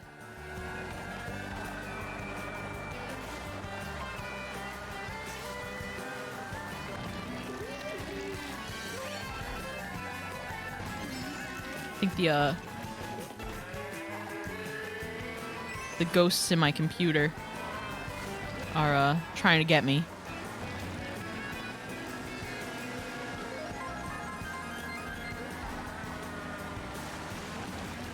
But yeah, for those who are just coming in... Oh! I died. For those who are just coming in, we're playing Mario Kart 8 Deluxe. We have a viewer lobby going. So feel free to join us if you'd like. The lobby code to join is on the top of the screen on the right, top right side. As well as pinned in chat and on our stream title. So you're welcome to use that lobby code and hop in.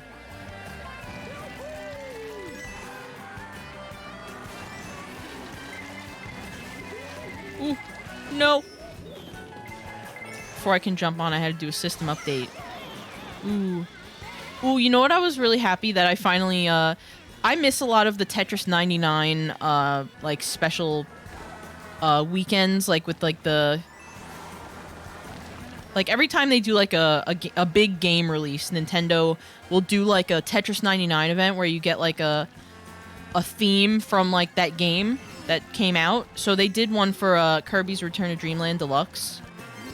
And it was this past weekend, and I was able to get on and grab that that Kirby theme. And I love the music that they chose for it. They did like a medley of music from that game. So good. Love Tetris 99.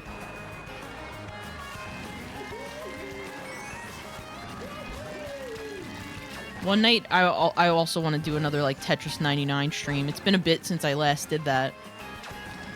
But that's a good game. Wonder if there's going to be one for Tears of the Kingdom. Probably, most likely. It's any of Nintendo's like big games. They'll do like a Tetris 99 weekend where they have like a custom theme like a couple weeks after it releases. Where's Tetris 98? Tetris 99 is so good. Where's Tetris 100? Tetris Zolda.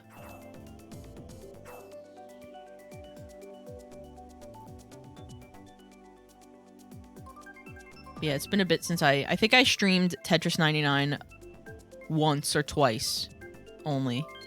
And it was like my first year of streaming. Actually, no. It was before I even started streaming as a VTuber. It was before my re-debut. This was like pre-re-debut VaporCat VTuber. And I just like would stream on my channel with just like my voice and no avatar or anything. And I think I streamed Tetris 99 once with no commentary. Like, I didn't even have my mic on for that one. There were, like, a couple of streams that I did before I was a VTuber. I used to stream, like I said, Tetris 99, I think I streamed a couple times without mic. I would stream Fortnite sometimes from my PS4 without any mic. And I would just stream my gameplay. And then one time I did, I actually, like, tried to do a playthrough of Luigi's Mansion 3, and that one I had my mic on for, and I tried to do, like, a whole, like, playthrough to upload to YouTube. Yeah, Mario Kart! You're welcome to join us. Welcome in, Kieran. But yeah, those were, like, my pre-VTuber days. I didn't do too many streams, but I did some. And then I remember doing like a test stream before my re-debut, or before my debut even, where I played Sonic Colors on Wii. And I never finished that either. That's a game I wanna revisit on stream at some point, because it came out on the Switch.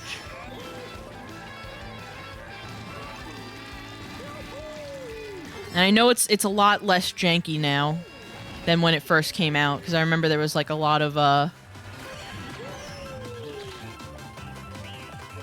Ooh, no! Okay, well, good thing I had another star. But yeah, wasn't that game like barely running when it first came out? Sonic Colors. Welcome back, Emander. Ooh!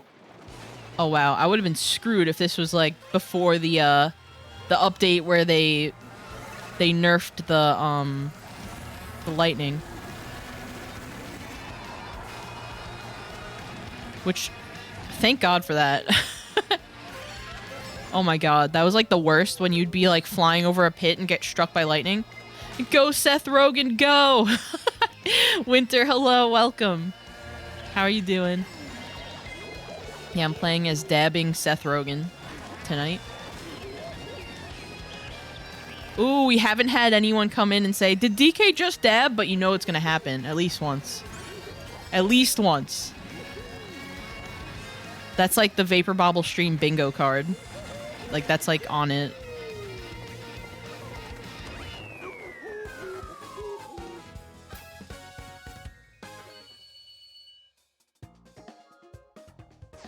Hold on, I gotta mute really quick.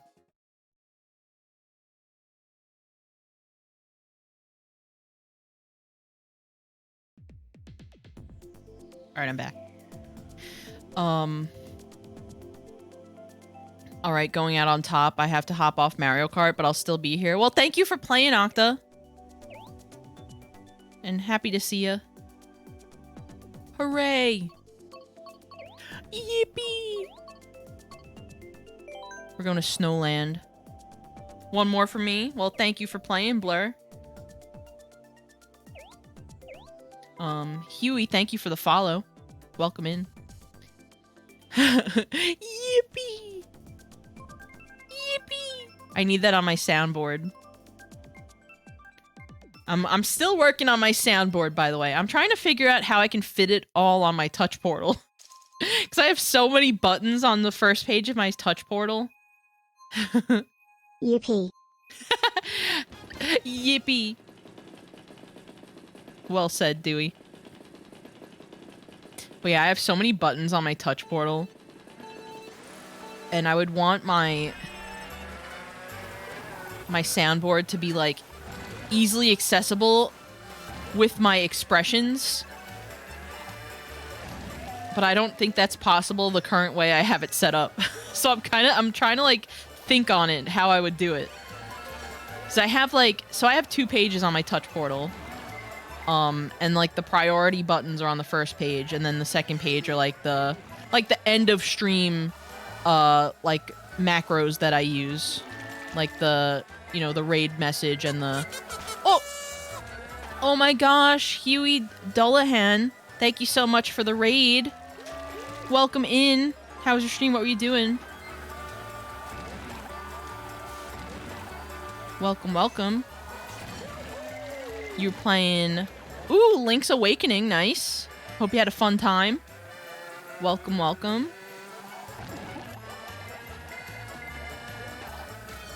Maybe have a navigation row of buttons, like a row of buttons that is on every screen that you can hit to go to any other screen. I kind of have that with my second page. I have like a button that can go back and forth. But it's hard to... I don't know, it's hard to explain. But I just have like so many buttons on my first page, and I would want my soundboard to be on this page, but there's no room. But maybe I could put like my expression buttons on the second page too. I don't know. But also on the second page, it's hard to put things on that one because it's also where I have my like bot raid buttons. Like in the case of a bot raid, I have like my buttons that like kind of like turn everything off, like the alerts and stuff. And I would hate to accidentally press those, so I kind of keep them on the second page. It's like a whole thing. Just beat Link's Awakening remake. Ooh, nice! That looks so fun. Well, thank you for joining us. Thank you for the raid. I appreciate you. And thank you for following earlier, too. We're playing some Mario Kart. You're welcome to join us, for those who came in with the raid. And also, hello, I'm Vapor. I'm a shape-shifting imp VTuber, and I play a lot of Nintendo stuff, platformers, party games, and we like to chill and vibe. Every Monday, we do multiplayer nights. We're doing Mario Kart tonight. So feel free to join us. There's the bean! Yes. Hello, I'm gonna join for a couple races if that's okay. Dark! Welcome in, Dark. Yeah, that's totally fine. Good to see you. I hope you're having a nice Monday. The big red emergency button. That's literally it. I have that. I know that Twitch recently integrated like their own kind of the shield mode or whatever. But I don't really, I'd rather do it myself. I don't know if I don't know. I have it set up in a particular way that like it clears chat, it turns off my alerts, it puts my stream in my chat in sub only mode, and what else does it do? Oh, it makes like a stream marker. I have it set up in a very particular way that works really well. Yeah, if it ain't broke. Exactly, Winter. But yeah, I have that in the event that we get bot rated, and it's happened, you know, a couple times before. That is unfortunately a thing on Twitch. But yeah, in the event that that happens, don't even sweat it. I got it covered. Thanks to Touch Portal. Touch Portal also has access to those new commands now too, including the new shoutouts and putting it into Twitch's shield mode. Oh, does it really? I'll have to look into that. But I have to admit, I don't really know too much about, like... Yeah, everybody panic! I don't know too much about, like, what shield mode would offer as opposed to what I already have, so I'm gonna have to look into it. As for the shoutouts, the new shoutouts, I know that there's, like, a... I don't know if it's Touch Portal, but one of the, like, one of the bot things, I think it might be Mix It Up or Streamer Bot or whatever, has a thing where you could do a shout-out queue for the new shout-outs. Because you know how there's like a timer, like there's like a cooldown? You can set it so that it basically makes a queue, and once the cooldown is over, it just automatically does the next shout-out. I kind of want to set that up because I hate how the shout-outs have a cooldown. I wish it at least had like less of a cooldown. Yeah, a queue. Because I actually, honestly, I prefer to use the new shoutouts because I like that it comes up on chat with like the follow button. I like doing the old like classic shoutouts for like the raid shoutouts because I have that set up like automatically when people raid in. After about like what, like 10 seconds or whatever, it'll just do like the raid shout out where it tells me like what game they were playing. Sometimes it works, sometimes it kind of it kind of messes up, but for the most part it works pretty well. But that's like, I prefer to do that kind of shout out for the raids, and then like the other shout outs for like if I'm doing like shout outs for buddies and stuff.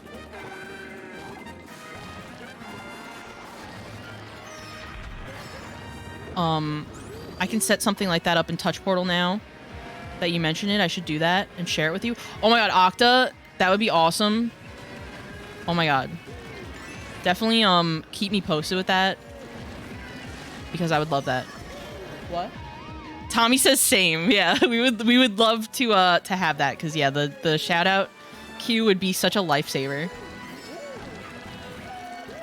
But yes, thank you, Octa. Octa has such a big brain. Everybody go follow Octa. Speaking of shout outs, I'm gonna shout you out. Everybody go follow Octacopy, whose streams are really good, does a lot of fun stuff, and is a Touch Portal Galaxy brain that does a lot of things for their stream with Touch Portal. Dot, hello, welcome in, Dot. How are you doing? I already have a bunch of stuff that I've made with the queue system like that for Redeem, so it should be easy to copy over that for shoutouts. Oh, okay. That's awesome. Hi, Dot. Hi. How are you doing? How's my afternoon? My afternoon's good. Hope you're having a nice day. Am here. Yes. Thanks for joining, Dark. I hope everybody's having a nice Monday.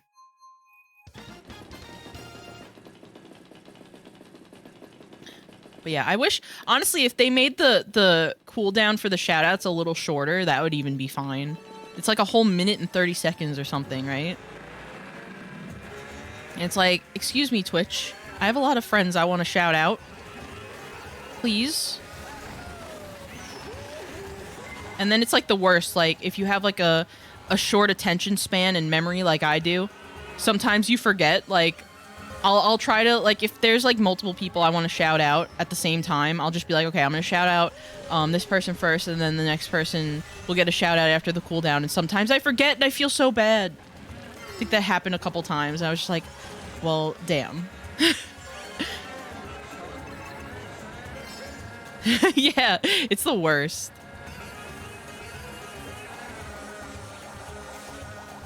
All right. I want to get first this time. Same, I know the pain. Yes. It is the worst. But yeah, a Q would definitely be like so good for that.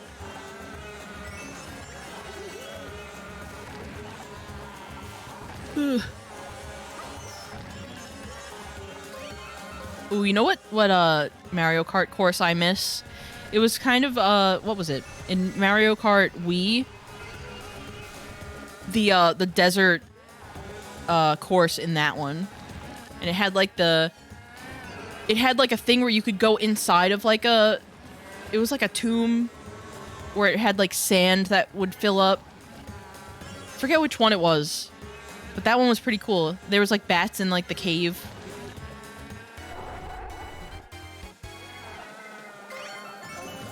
They've had so many bangers in Mario Kart.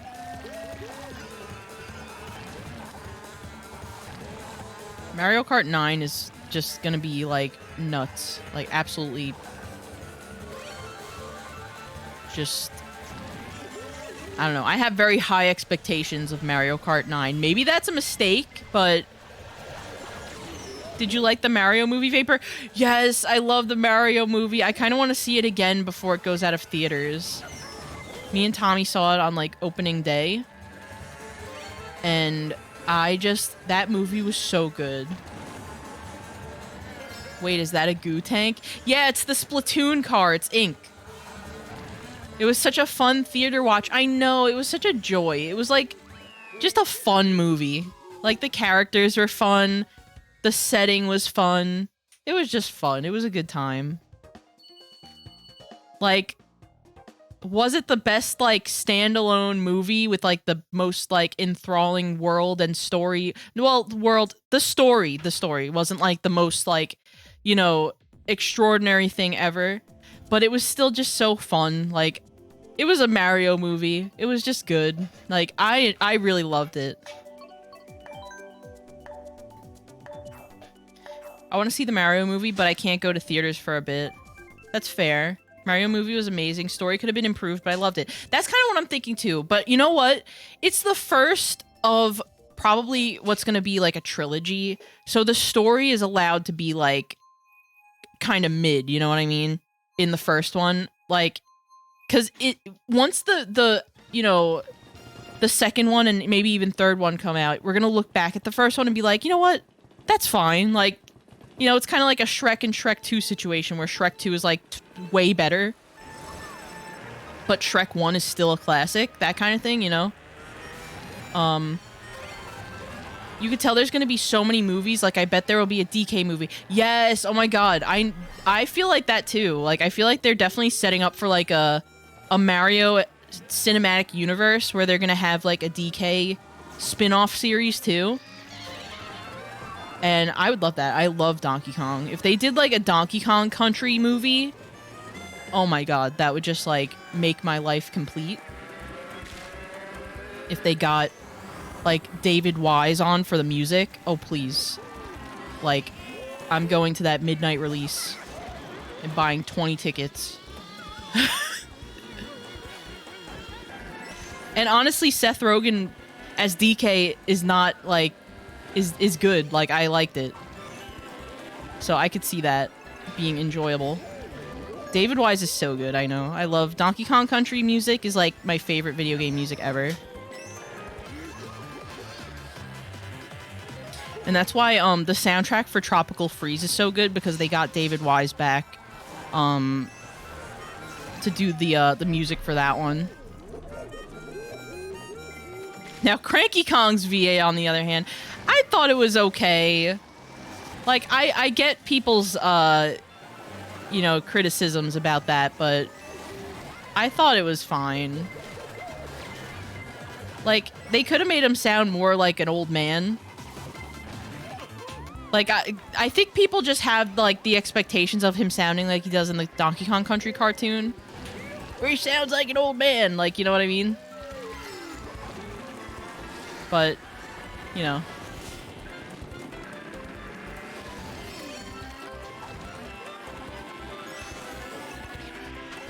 But yeah, Donkey Kong Country spin-off series, like, films would go so hard. And I would love to see what they would do with those. I would even love to see, like, if they're gonna start making, if Nintendo's gonna start, you know, doing movies, I would love for them to do a Pikmin movie. I feel like that would be kind of cool. They've already done, like, Pikmin animated shorts before, so those characters can look really expressive and be really funny. The enemy has returned. Welcome back, Sixth Parrot. A Metroid movie would... Yeah, no, Metroid would be really good, too. I would love, like, honestly, any of their, like, you know, main IPs would make good movies. Like, a Star Fox movie would be good.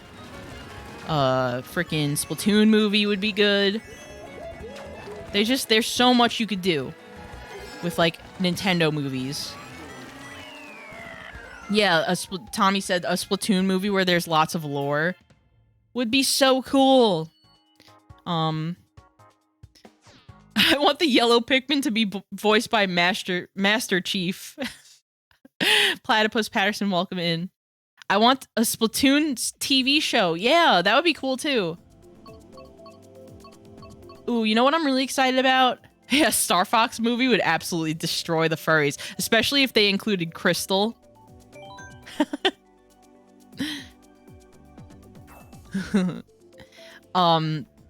You know what I'm really excited about? I'm excited for that stop motion Pokemon series that's coming out on Netflix. Pokemon Concierge. I feel like they'll absolutely make a Zelda movie. Oh yeah, Zelda. Remember that, like, fake Zelda movie trailer that came out, like, a few years ago? Or, I say a few years ago. It was more like almost a decade ago at this point. I forgot about the Pokemon series. It looks so cute. Yeah, it's gonna be stop motion, and it's about, like a resort where the main character has a Psyduck and works in, like, a resort on, like, the beach. It's really cute. Look, it looks like it's gonna be, like, a very, like, comfy show. It's called Pokemon Concierge. And I love that they have a Psyduck. Psyduck is, like, one of the best Pokemon ever. Earthbound movie. Oh god, could you imagine?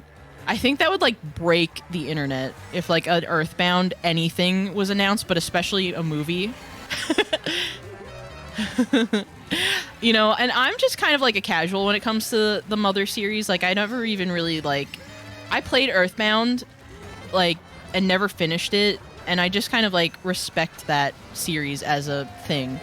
But I am just rooting so hard for, like, anything related to Mother to be, like, released, like a new game or something, or a remake, because I know that the fan base is just so dedicated, and they deserve it. Yeah, come on, Reggie, give us the Mother movie. Nintendo, please. Yeah, literally. But yeah, that's another thing I'm meaning to stream at some point. I want to play Earthbound. Because again, I got as far as... I'm trying to think of when I had to have, like, a guide up and everything. Like, I got so lost in that game. I'm so bad at it. That's definitely one where I'll have backseating on. I got to, like, these, like, caves or something, and then I just gave up. It was like, I started it, like, I want to say it was, like, almost 10 years ago. This is the last time I attempted to play Earthbound. Those games are definitely ones you need guides for your first time through. Yeah, for sure. Because it's not very straightforward where you need to go all the time. Which is fine. Like, games like that are definitely, like, you know, fine. But just for me, I got a little confused and I just put it down and never picked it back up. But I might on stream. I think that would be good because I want to play that game. Like, I know it's good. I want to get like full context to like the things I know about it too. Like, I kind of have like the ending like spoiled for me a little bit, but I still don't really know like the full lead up and context to it. So I would like to like be filled in, you know? Okay, third place, not bad.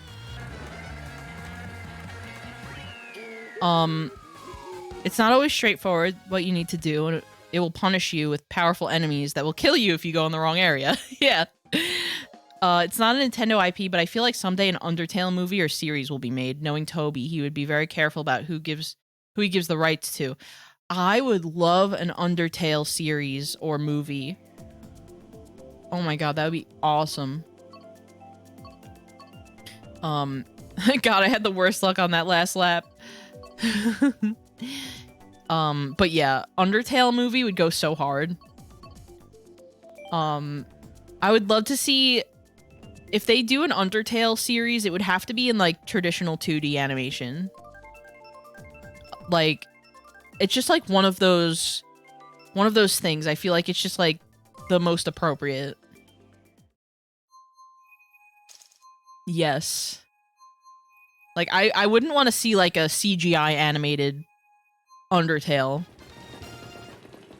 Pixel animated Undertale series, now that's an idea. Has there ever been like a pixel animated series? Like where just everything is pixel art? Because if there has been, I've never heard of it. And I'm talking like a full series, like...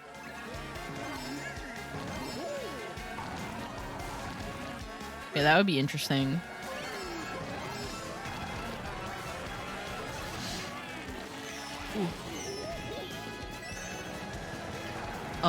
Dorkly College Humor did one. Oh. God, remember College Humor?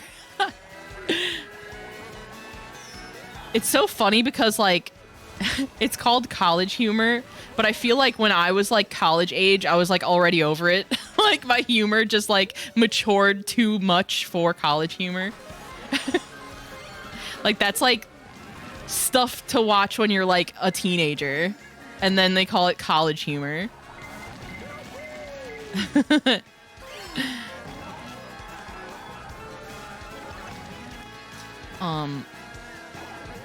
There's something that gets taken away, I feel, with Undertale being anything other than a game, though.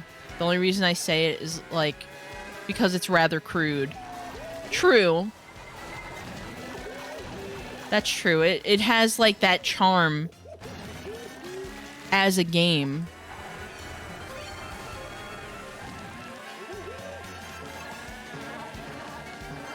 I would still love to see what someone would do with, like, Undertale as, like, a series or, like, movie.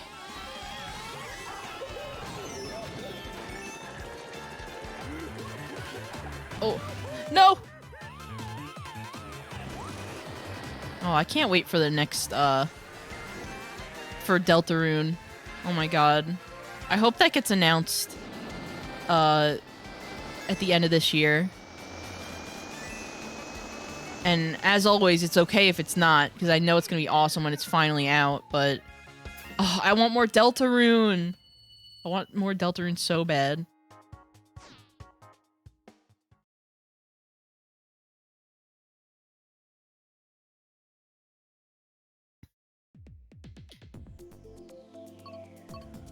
Glitch Tale is a fan project close to what Undertale as an animated series would be. Ooh, I'll have to check that out. Still haven't seen the Spampton stream, even though those guys are some of my favorite creators. Drew, you have to watch it! Oh my god. I mean, whenever you get to it. But you gotta see it. If you love Deltarune and Undertale, and you love those creators, it's like the perfect thing. I heard it's amazing. I wanna... Yeah, whenever you get to it, I know you're gonna love it. The Animal Crossing movie is so cute. Oh yeah, the Animal Crossing movie is like my favorite thing ever. It like makes me cry every time. It's insanity. It really is. I remember like being online when that was streaming and just that was just a like a oh my god, what a time. And there was like for like a moment I remember being in chat and some people in chat thought it was all like live, like all being like streamed live and it wasn't pre-recorded. So people were like reacting to it and trying to say like blink once if you need help or something, like just like thinking it was actually all being done live. And it was just wild. I didn't know who Spamton was until Bug made me watch the stream. Oh my god, that's what a first exposure to Spamton.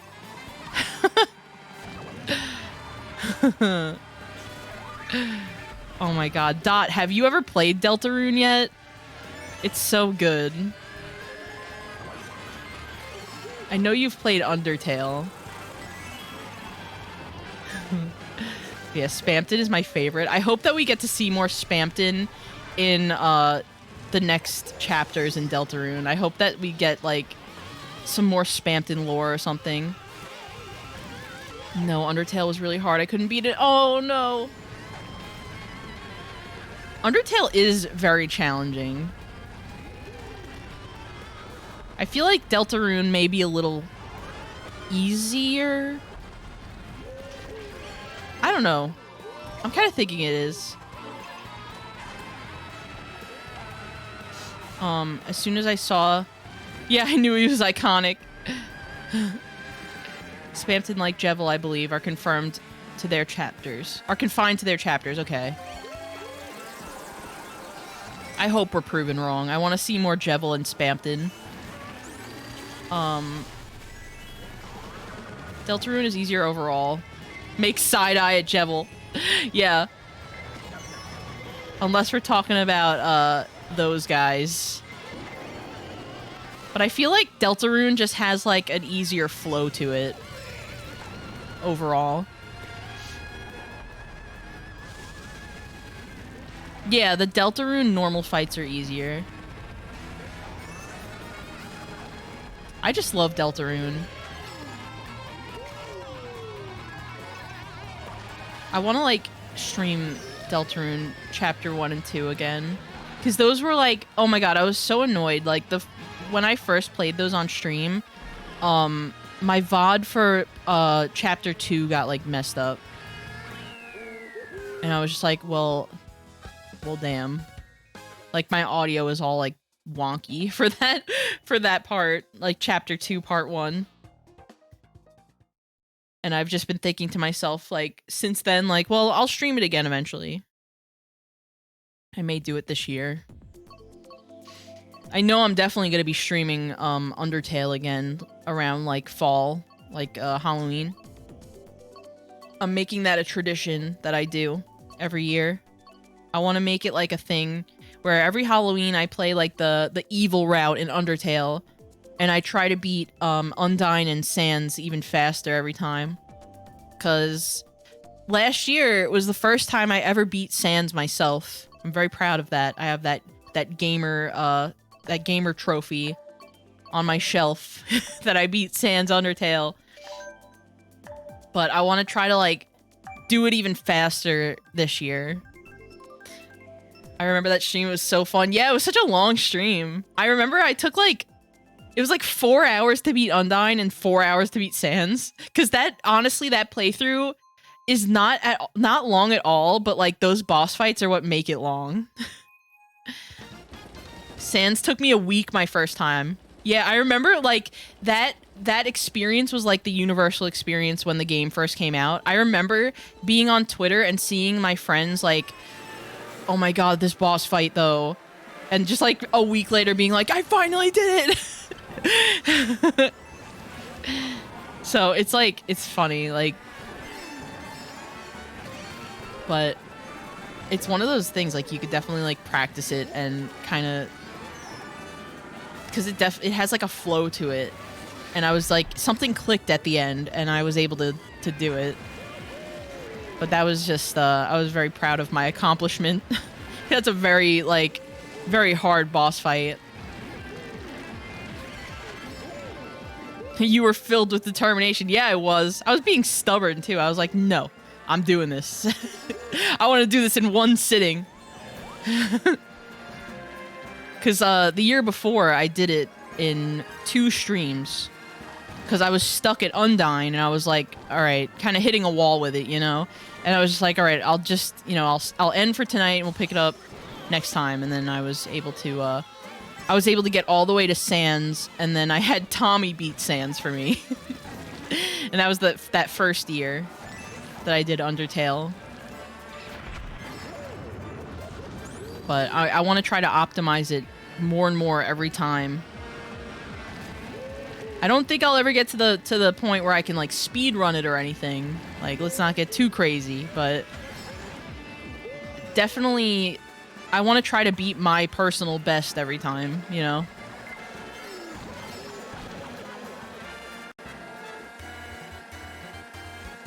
They're gonna study the blade. I'm gonna study my... Which items do you use for the Sans fight? Do you use the knife? Tommy, which items do you use for Sans?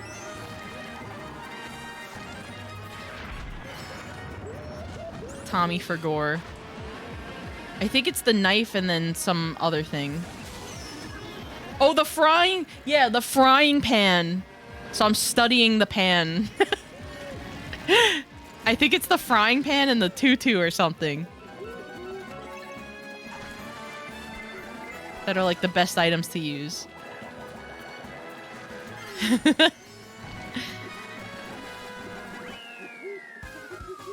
But Undertale is so fun.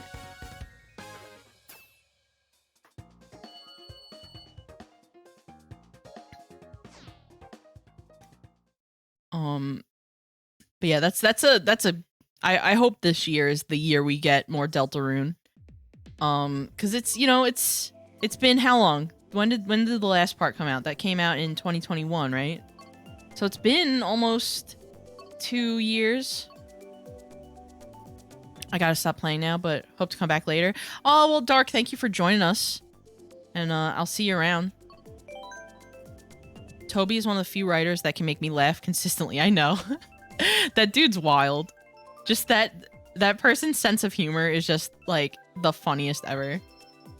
Fran sniped me with a green shell at the beginning and got 2 red shells at the end, and I got it. Nice. Toby is so impressive. I know. Alright, gotta stop now. Keep feeling like I was getting bullied endlessly. Last few games, mostly the AI. Oh, I'm sorry, Volton. Well, thank you for playing with us. Sorry about the AI. They could be jerks.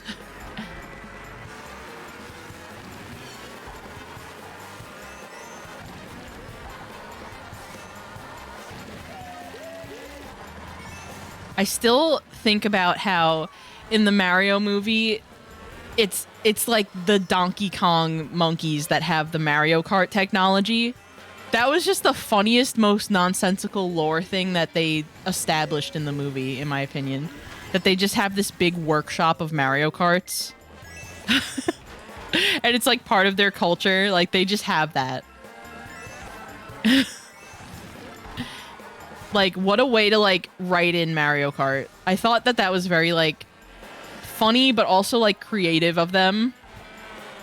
Yeah, it's so funny.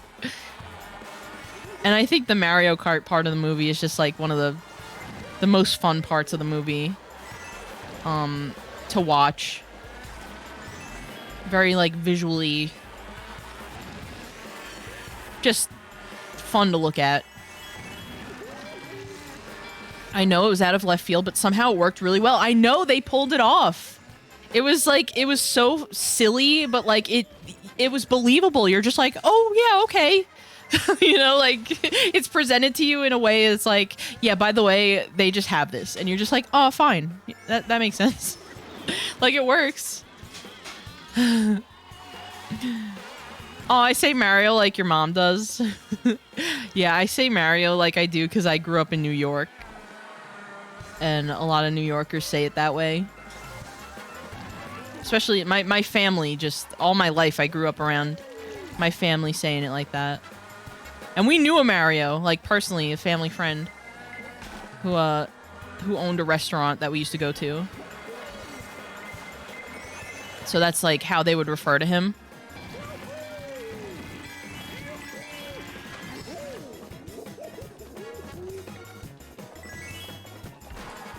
I remember like in my my first year of streaming, I think for like a short time, I tried so hard to say Mario like Mario for very like maybe like a couple of streams.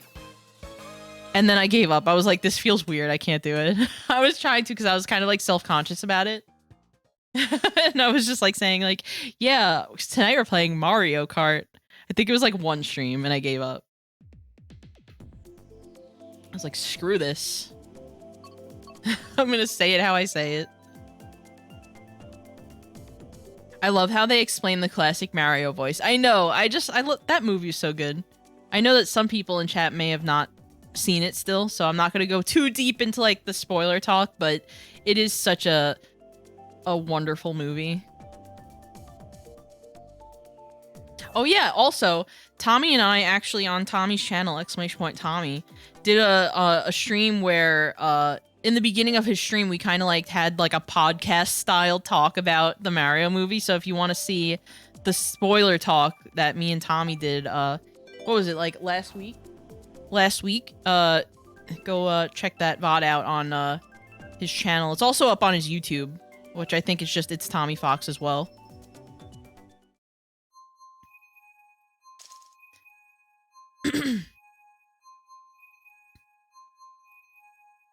But yeah, it's a good movie. Definitely go see it if you haven't.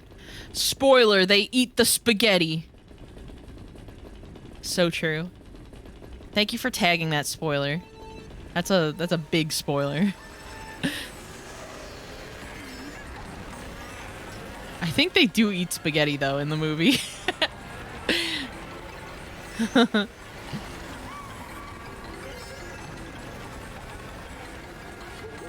Oh shoot, you could tag stuff on Twitch?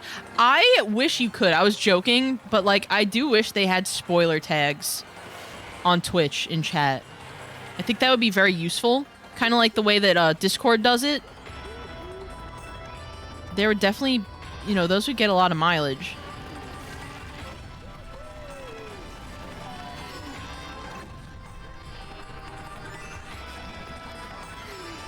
I love when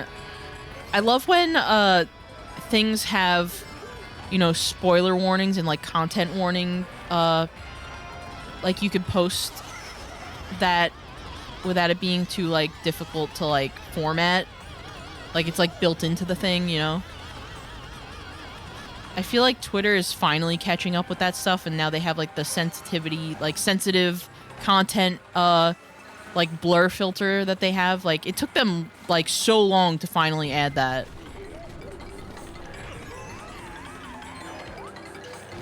But I feel like all like social media and things like that should have like content warnings and ways to like hide, like a filter, like a blur filter like Twitter has. It's just useful, you know? If not for like spoilers, for stuff that might be like, you know, intense or like triggering, you know?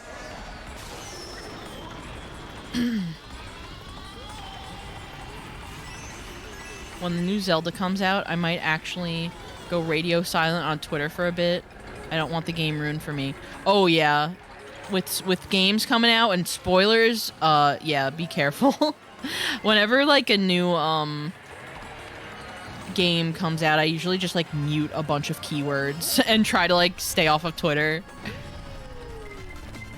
Like I remember when Return to Dreamland Deluxe came out, I kind of just like didn't look at Twitter Same thing with Pokemon Scarlet and Violet. I just, like, wasn't on Twitter. Because I just didn't... Even though I had the keywords muted, I just knew, like, something was gonna get spoiled for me. Same thing with YouTube. Oh my god, people are so bad about, spoiling things via YouTube thumbnails. It pisses me off. Oh my god. YouTube is terrible. That's another one that I avoid whenever a new game comes out, because some YouTuber always has to be like the first one to cover everything and will always make like the last final boss the thumbnail of their video, and it's just like, oh my god, why are you doing this? Please, surely you could have put something not spoilery as your thumbnail. But yeah, that's just how it is. How am I catching up? Also, I got a golden mushroom in second, which is weird. Chrissy, hello! Welcome in, Chrissy. Chrissy, I'll have you know, last night we got all the way to Giovanni in the gym leader tower, or the gym leader castle, and we stopped right before Giovanni, so I'm gonna pick that game back up on Thursday, and we're gonna be right at Giovanni, your fave. I wanted to tell you that. Yeah, we thought of you. Yeah, I fell asleep. Oh, I figured. But that's okay. Yeah, we're gonna be picking that back up on Thursday. I'm excited. So yeah, we got Giovanni and we got the Elite Four. And I think you face your rival too. So I'm excited. I think we'll beat it. And I kind of have like a good team. I figured out some good team captains in what we've been using: Nidoking, Vaporeon, and Executor consistently. They're really good. Those are my besties right there. Especially Vaporeon. Vaporeon's like carrying the playthrough. I'm like really impressed at just how bulky Vaporeon was in Gen 1 and still is to this day.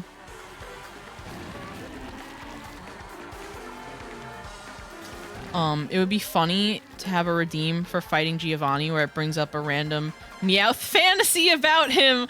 Oh my god, yeah. That was like the that was like one of the funniest things about that anime. Meowth's fantasies about Giovanni. It's like, I think this is going a little deeper than just wanting to be his his right-hand man, Meowth. These are very elaborate scenarios you're fantasizing about. Sometimes he'd be like shirtless in like a hot tub, like, come on, Meowth. We know what's going on.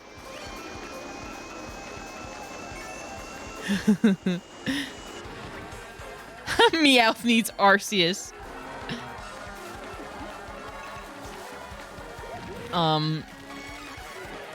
The one where he imagines him all buff and covered in honey.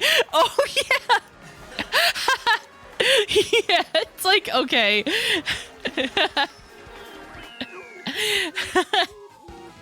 Yeah, like, it's not subtle that Meowth is very gay for Giovanni.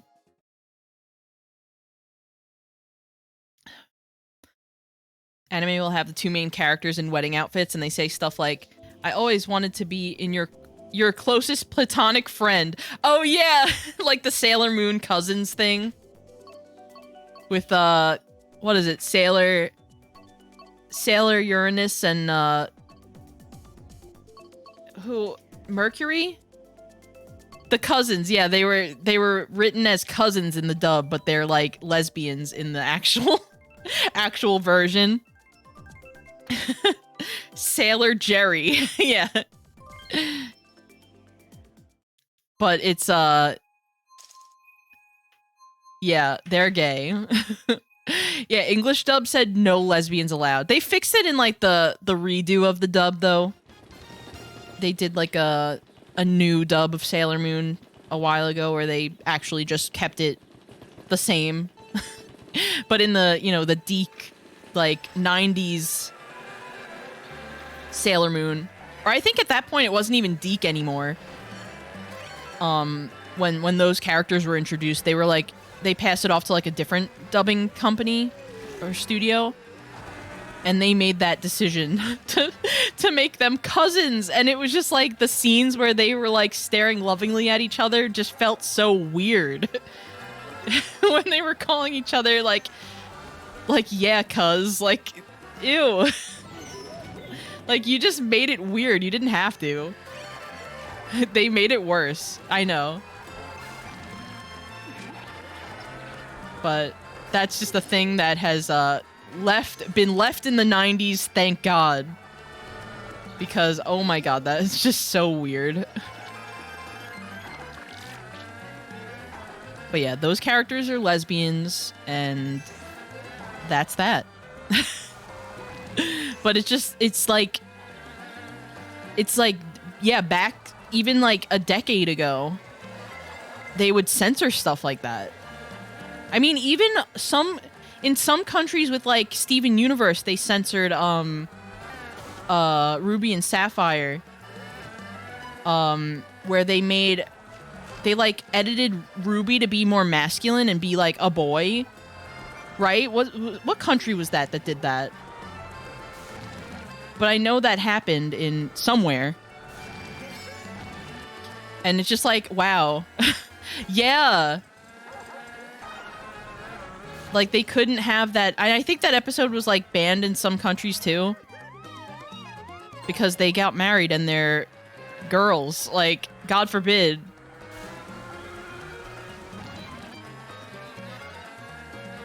Or, you know, not necessarily girls, but, you know, go by she, her. And we can't have that. But yeah, it's wild that, like, and that's only a few years ago that happened.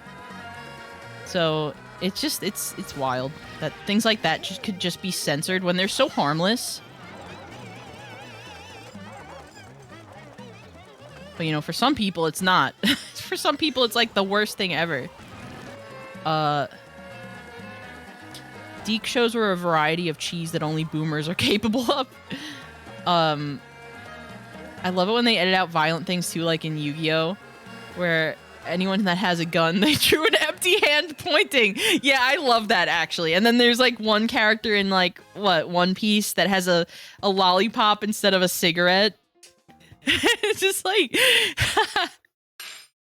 Oh, and the best is in Pokemon, where there's like this one frame of like, what was it? Was it like a rice ball? And it was like that frame of like the sandwich, and Ash goes to like catch it. It's like tumbling down a mountain, and it's like a big like foot long sub instead of like a rice ball or something. That frame stayed with me. Yeah, calling the rice balls jelly donuts too. I don't remember that, but it needs a redeem.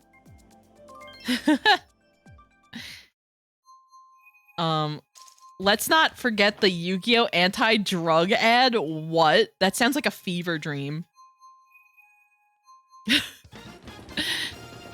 I can, like, imagine Yugi's voice saying, "Don't do drugs."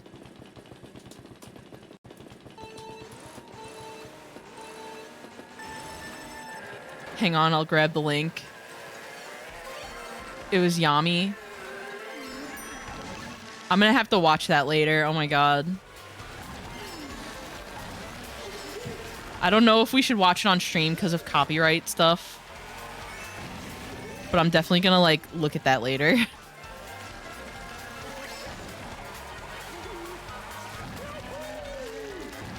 I'm kind of, honestly, I'm scared of, like, lately just, like, reacting to any kind of thing on stream, because they've been, like, especially on YouTube, they've really been cracking down on a lot of channels for, like, reaction content. And people's, like, whole channels are getting, like, deleted and stuff, so I'm kind of, like, worried about stuff like that. That's why we don't have the 5-minute craft redeem anymore. Because honestly, I'm just worried about my channel being taken down because of 5-minute crafts. Wouldn't that be like the most unfortunate thing to happen ever.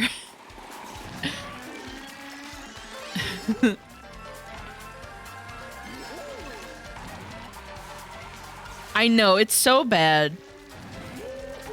Like, even, like, I know this one, YouTuber that does, like, videos, like, after, like, a new episode of the Pokemon anime comes out, like, they'll do, like, a video just kind of going through the episode and not even really showing any of the footage from the episode, but, like, screenshots and just, like, talking about it, and their whole channel got, like, wiped because of it. And they don't even use any of, like, the audio or anything. It's just, like, that just is, like, not even fair. 5 easy ways to stop streaming your content on YouTube. Yeah, right? They're gonna just alienate all of their creators off the platform, honestly, with the copyright nonsense. Ed, welcome in. How are you doing? Welcome, welcome. But yeah, I worry because I've seen multiple instances lately of like people I follow getting their like stuff taken down on YouTube, just like overnight, just their whole channel's just like gone. And that's like mortifying. Like if it's a YouTube archive or if it's a Twitch VOD archive on YouTube and it's just like taken down, like I, for one, don't really have like a lot of storage to really like put all my VODs and like back them up and stuff. So that's kind of what I use to back them up. And if they just all like went away, that would be so bad. Like I have some of them backed up, but I don't have all of my VODs backed up. I just kind of export them after the stream. If you do drugs, you'll go to the Shadow Realm before you die. Please. My friend saw a Drawn Together clip the other day. Hate that show, FYI. That you couldn't comment on because it was under YouTube Kids. What? And there was a blatant depiction of a dick in it. What? Yeah, that's kind of... That's not... That's the YouTube Kids tagging system is so, like, inaccurate for a lot of things. There will be videos, yeah, like that will just get tagged as for kids. And it's like, no, not at all. Like, what do you mean? Certain, like, video game OST tracks are tagged for kids for some reason. Like, I've run into, multiple times where, I've tried to put, like, a certain track on my playlist, and I couldn't add it because it was tagged for kids. And you can't add kids' content to playlists, apparently. So weird.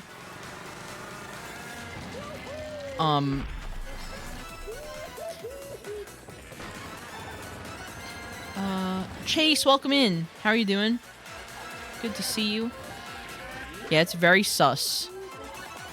That was one thing I hated about YouTube Music. If you listen to any song that's attached to a made for kids video, it breaks the player. Yeah! Yeah. It's like so weird. YouTube is just broken in general. Let's be real. Like even today, I was like trying to in starting soon and just like in my chatting scene, like, oh yeah, this music is such a jam. Like earlier in the stream when we were just starting and I had my playlist going, I was like, oh yeah, I'll just shuffle it today. I'll just let my lo-fi playlist just shuffle and do its thing. And it just stopped shuffling randomly. And I was just like, okay, that's fine, I guess. Never mind. YouTube playlists and like the shuffle function just don't work a lot of the time. One thing I used to like have to do for like my big like VGM playlist that I used to use for the stream is I would have to use like a third party like GitHub app thing to like randomize my playlist before I even like hit shuffle, so it's like actually shuffled, you know? It was like a whole process. It's so annoying. Like you have to like shuffle it manually first and then shuffle it so it actually shuffles. It's like Why does that happen? Tired today. Also, apparently scatterbrand. I feel that. Like I was saying earlier, I've been trying to cut down on my caffeine. And for the past couple weeks now, I've been trying to switch over to decaf for my coffee. And oh my god, am I really feeling it in my, like, in my brain. Yeah, I'm doing it for, like, health reasons. Oh yeah, the caffeine withdrawal headaches are definitely a thing. Let me tell you. But, you know, so far so good. I'm kind of adjusting to it. And, you know, decaf doesn't just, like, have, like, no caffeine whatsoever. Like, there's a little bit of caffeine. So I'm still getting a little bit, but, like, not as much. And, like, today I had, like, a sweet tea. But just overall, I was probably having way too much caffeine on the daily, so... My mother found Pickle Ranch? What is Pickle Ranch? Have you tried half calf at all? No, I haven't. I didn't even know that was a thing. I thought it was either caffeine or decaf. Do they have half calf at, like, Dunkin' and Starbucks and places like that?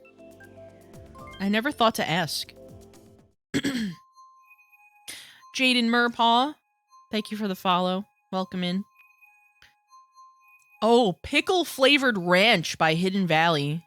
That sounds interesting. You could also switch to tea. Yeah, that's true. I always, like, say to myself, like, I should drink more tea. Because tea is good for you. Especially, like, green tea and, like, herbal teas and stuff. And it's not like I don't like tea. I don't know why. I just don't drink it that much. Tea with local honey, yes. We always pass by, this, like... There are these people locally that do, like, this, like, farm stand... like, on the weekends. Or maybe even, like, every day. I don't know how often they do it, but they sell local honey. And they're not too far from us. One of these days, I'm gonna get some. Oh, yeah, and I heard that, too. Local honey is good for allergies. And, boy, do I have allergies. Because it gives you, like, that trace amount of, like, the stuff in your system so your body gets used to it.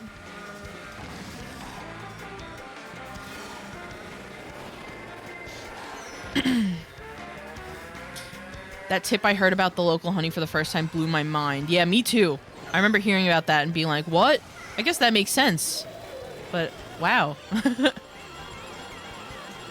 I'm assuming it doesn't help with pet allergies. Unfortunately. It's just more like the pollen and stuff, because the bees make the honey and they pollinate the flowers. Something. It helps allergies. I get itchy AF in spring. Oh my god, yeah. I get, like, sinus flare-ups in spring. Honestly, in Florida, it's like... I would say allergy season is, like, from fall to, like, the end of spring. It's the worst. Honestly, we have allergies, like, all year round. But I feel like in that frame of time, it's worse. Yeah, I have to take, like, Zyrtec pretty much every day. And, like, I'll wake up and just be like, I don't even have to step outside a lot of the time. Like, I just know, like, that the allergies are bad and my sinuses flare up. And it's, like, something about, like, the weather, like, the pressure, too. Fire Red Phoenix, thank you for the follow. Welcome in. I have to take Zyrtec every day, too, but mine's for my skin thing. Yeah, sometimes, like, I don't get, like, skin breakouts very often, but sometimes I will, and then, like, the Zyrtec helps with that, too. I have, like, sensitive skin to certain things. And even like if I get too much sun, instead of like just getting like sunburn like a normal person, I'll just get like hives sometimes. Like not like, you know, super like bad or anything, but like just a little bit like patches of itchy, you know. If Tokyo Blur was at night, ooh, could you imagine? Oh yes, happy early birthday, Chrissy. Birthday. Allergic to the sun? That's wild. Yeah. It it definitely is like, it's like even wearing sunscreen doesn't help me a lot of the time. Like it'll always just get me. That's why going to the beach, I just have to reapply sunscreen like SPF 70 like every hour. Otherwise I just like burn and just get like itchy patches and it sucks.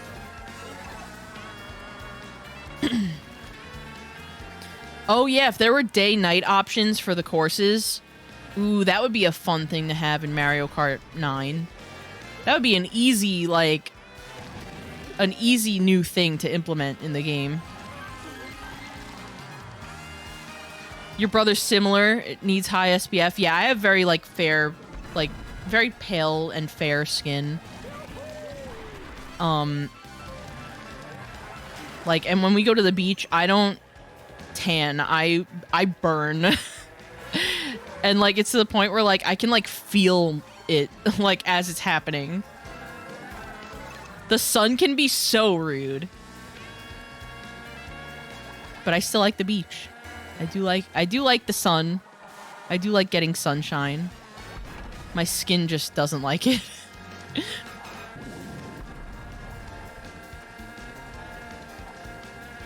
At the beach, I don't tan. I eat ice cream. That's valid.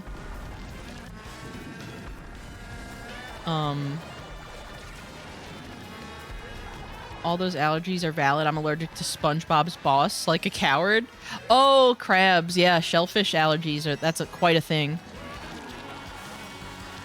And what's wild about food allergies is that you can like be fine for most of your life and then just suddenly develop a food allergy, which scares the crap out of me. Also, I need to redo my face tracking. Hold on. Like, that's wild to think about.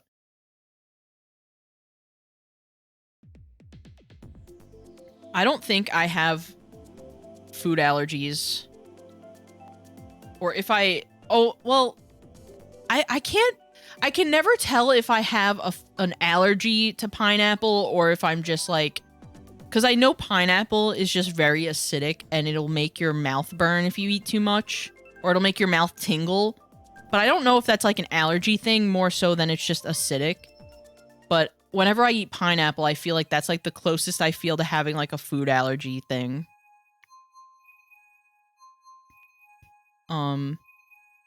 That's how I was. Started as a kid with peanuts. Then around middle school developed to melon and banana also. Yeah, that's wild. It's food allergies are just like that. Like your body just something changes and then you're just allergic. And it's a common thing. So it's always good to be like, you know, aware of body sensations like when you're eating because you never know. And it's always good to have, like, that Benadryl on you know?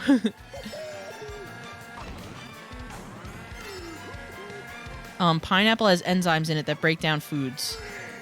It's the food that eats you back. Yeah, that's right. It's the enzymes.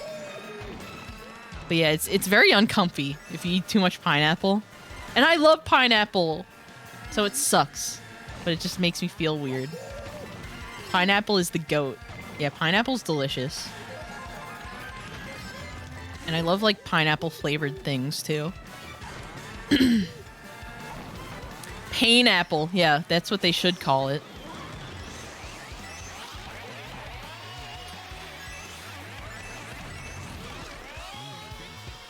Pineapple got the good hurt. Yeah, I love, I just love, like, pineapple like tropical fruit like things that have pineapple in it. Like pina coladas and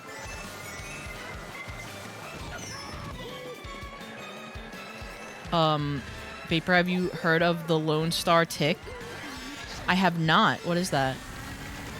That's why I went gluten-free and dairy-free for a couple years. Very sudden and severe GI symptoms, but I had an easier time eating without them. That's interesting. Yeah, and that could happen too. Just like sudden, I don't know, like bodies are weird. Like I said earlier, bodies are just weird. And things that were just like okay to consume at one point just suddenly might become not okay. Just randomly. And gluten is a big one too. I feel like I probably have like a very minor gluten sensitivity myself. Because I get like bloated a lot after eating like things with a lot of gluten. And it would probably help me to not like eat much of it, like as much of it. And gluten-free things are usually pretty good. And they've only gotten better in recent times. It's a tick that if it bites some people, they develop a red meat allergy. Oh my god, I would be so upset. I would be so mad if that happened to me. I would just be like, no more burgers? No more steak? And then my life would be over. I love red meat. It's probably not the best to consume like too much of, but I love my burgers and steaks. I'm sorry. Meat, yum. Though I do like, honestly, I do like plant-based burgers every now and then. Yeah, Impossible Burgers are good. I've tried those Impossible Burgers, and there's that other brand too, Beyond Burgers. They're pretty good. The plant-based. They have, yeah, black bean burgers. They get better each year. They do. They become more and more like not really so much meat-like. It's not really, it doesn't even really feel like you're eating meat. It feels like you're eating, like you're definitely eating its own thing. Like it's its own thing, but it's good, you know? And it's honestly, it's good to kind of like, I don't know. I've always heard that like eating like a lot of red meat in one's diet isn't like the best for you. So that it's good to like switch it up every now and again with like either, you know, alternatives like that, like the Impossible Burgers, or even like chicken, like white meat sometimes. I try to mix it up personally. Yeah, it's bad for the tummy. I think a lot of stigma people have for vegan stuff is from how not great recipes used to be 10 to 20 years ago. I know vegan stuff slaps now. Like, there have been so many, like, big brains, like, vegan chefs coming up with all sorts of, like, different things you could do with, like, mushrooms and all sorts of things. Bearton just resubbed for 23 months. Oh hey, this just popped all of a sudden. I'd got to say, I can ask cheeseburger. I can hash cheeseburger? Winter, thank you for the 23 months. Oh my gosh, almost 2 full years. Thank you, thank you. I appreciate your continued support, my friend. And yes, you can hash cheeseburger. But yeah, vegan stuff goes hard. Like, there are so many good vegan recipes. I kind of want to, like, I don't think in my life I'll ever go, like, full vegan or vegetarian, but, like, I want to eat more of it if I can. Like, mix it up, like I said. Because it's not bad to get more, like, plant-based stuff in your diet. Even if you aren't necessarily vegan. It's always good to keep, like, an open mind with, like, different things to eat, you know?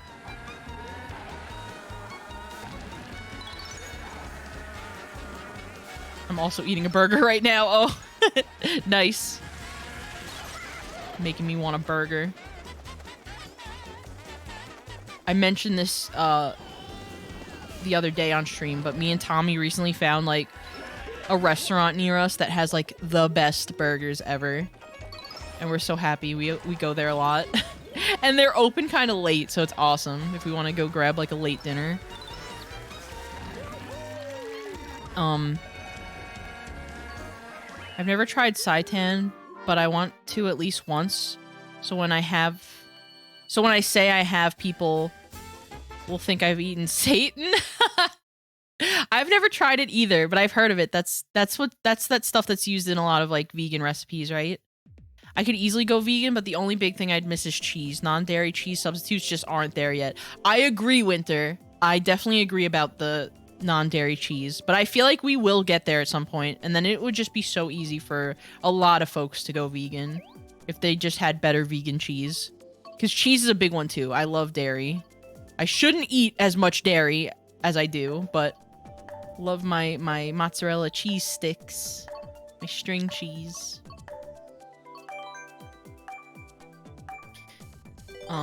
I love my burgers, but learning there are people out there that eat a whole T-bone steak at night makes my tummy grumble. Though I do love oat milk. Yeah, oat milk's pretty good. There's some fake cheddar that's pretty good. Hi, Lurls, welcome in. The vegan cheese that I've tried in my life have been so underwhelming. I would love to try one that I actually like. I have to go. Oh, well, Sixth Parrot, thank you for joining us tonight. Oh, that emote's so cute. Is that an emote for Twinkle?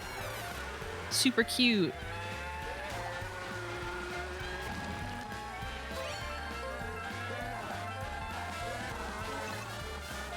I love the New York course. Oat milk is awesome because the texture is similar to the creaminess of cow milk. I frequently recommend it as a milk sub to customers. Okay, so my thing with oat milk, and I've said this before, but I just feel like it has an aftertaste that's kind of bready to me, personally. And so I don't really like to just have it just as a total replacement for milk. I like it in certain things, like in certain coffee drinks and stuff. But, like, it's just kind of, like, has a bready aftertaste to me. Because of, like, being made with... Of the nature of being made with oat, you know? I'm automatically racing. I turned off the game. Oh, yeah, it probably converted you to, like, an AI racer or something. I just hate the slime at the bottom. Can you use substitutes as part of recipes, or does it react differently? It depends. I know that, like, there are people who use, like, milk substitutes for recipes, and it comes out okay. But I guess it really depends. Have a good one, Sixth Parrot. Thank you for being here.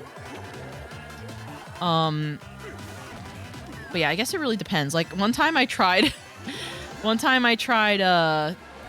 to use, I think it was almond milk in mac and cheese, and that was not great, I will say. So yeah, it depends on what kind of milk, and it depends on what kind of thing. I feel like oat milk in cereal would be good, because cereal is basically like oats most of the time anyway. I've made nacho cheese with it and turned out fine. I'm all down for milk subs, but me personally, I can't do soy milk anymore. I don't even see soy milk anymore in the store. I feel like that's just like...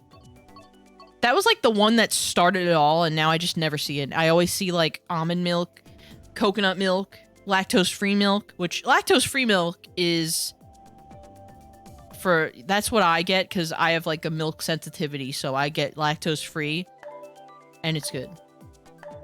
It's still milk, so it's still dairy, but it has, like, you know, it doesn't hurt the tummy as much.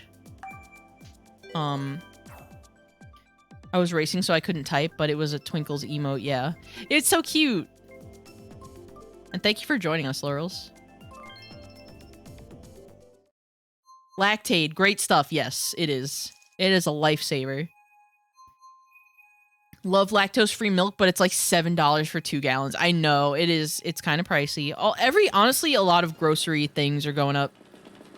like milk and eggs and bread even. Sucks.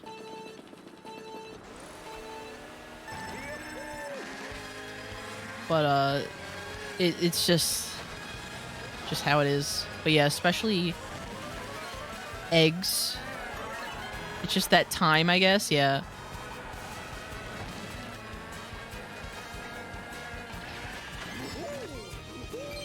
But yeah, going grocery shopping now in 2023, you get a lot less for what you used to be able to pay for like a whole cart of groceries back in like the 90s and like early 2000s. You get like nothing.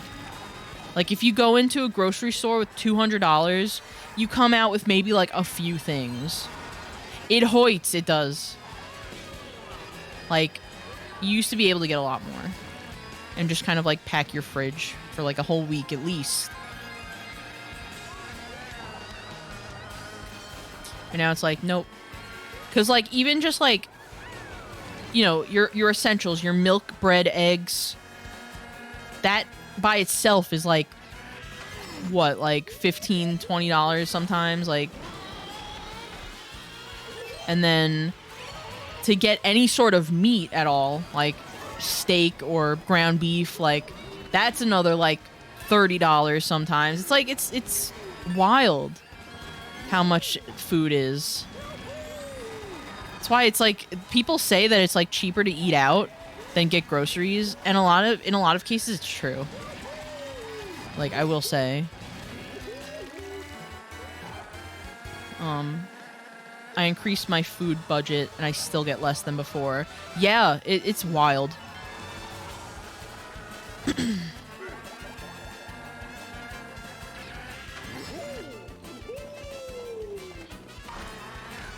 But I just, like, remember as a kid, like, going to the store with my family. Oh, I could have went up that ramp. Going to the store with my family and just getting a whole cart full of stuff. And I remember the total, like, never exceeding past, like, $300. Like, but now it's, like, for that same price, you can get, like, you can't even get half that. Yeah, it was like a whole thing. Like, going grocery shopping, you'd come home with so much. And now food's just so expensive.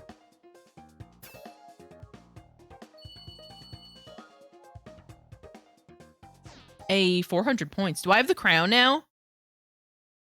I remember needing 2 carts for all the stuff. Yeah, sometimes the family grocery trips would be like that, where you'd need 2 carts.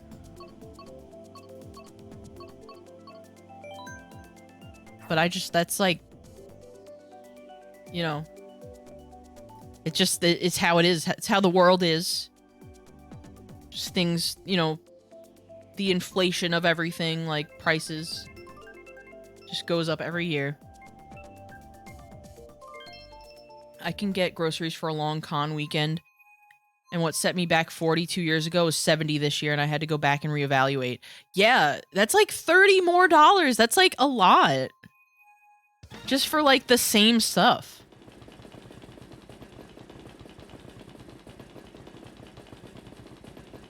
Yeah, oof is right. I wish things were cheaper. I wish money wasn't real. I wish we could just, like, plant vegetables and trade those for, like, groceries or something like the old days.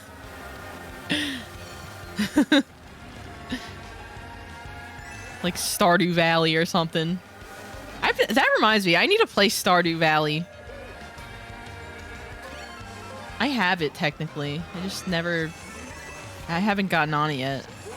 Just live in Harvest Moon Stardew Valley, yeah. Where you can just, like, sell vegetables for money and then buy stuff. Please, let's go back. I wish I could be a little farm guy. Me too. Not a care in the world, just running my own little farm. Yeah.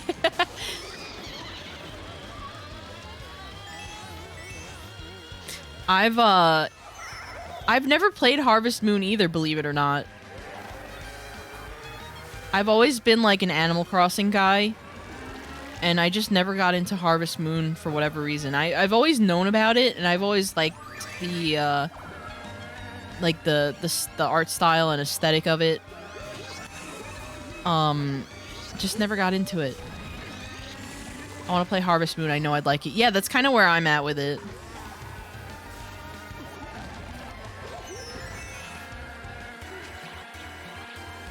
And then Stardew Valley, I know I would probably enjoy if I like really got into it. And Stardew Valley's cool. They have like a lot of mods and stuff for it.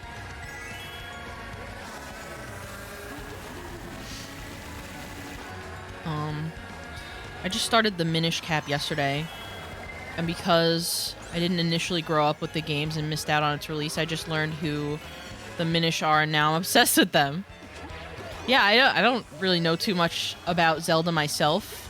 I've always been kind of like a casual observer of the Zelda series. And I've never played Minish Cap. I know that that's like a universally agreed upon that it's a good game. But I'm glad you're enjoying it. There are a lot of game series, like classic game series that are loved by so many people that I've never played. And I'm always ashamed to admit that. But I've just always, like, as a kid to, like, you know, to now, I've just always had my faves, and I would just stick to my faves, you know? And there was no reason to leave my comfort zone. Only sometimes I would.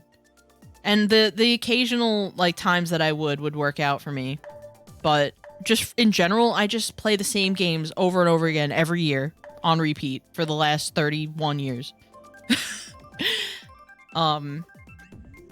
PSA, if you want to get into Harvest Moon with modder games, play Story of Seasons, not Harvest Moon. Gotcha. Oh yeah, Story of Seasons, is that kind of like the Harvest Moon? It's like Harvest Moon but different, like under a different name? Modern games, gotcha.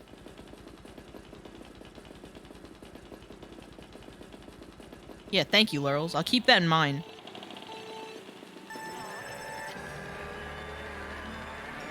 But yeah,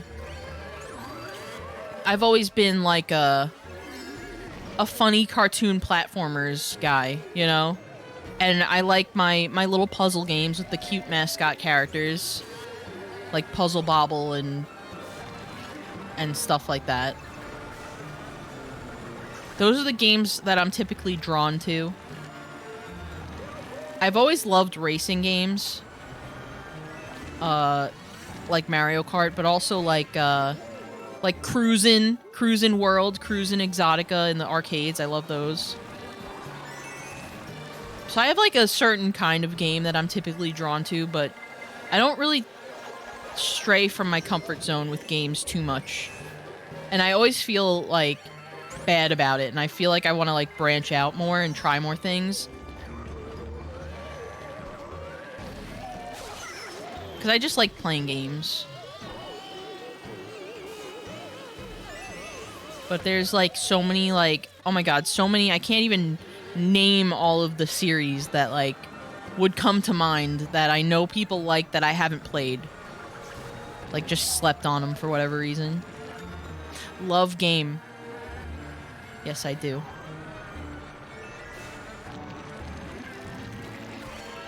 I'm a gamer for life. Oh. No! My mushrooms! Yeah, I'm a gamer.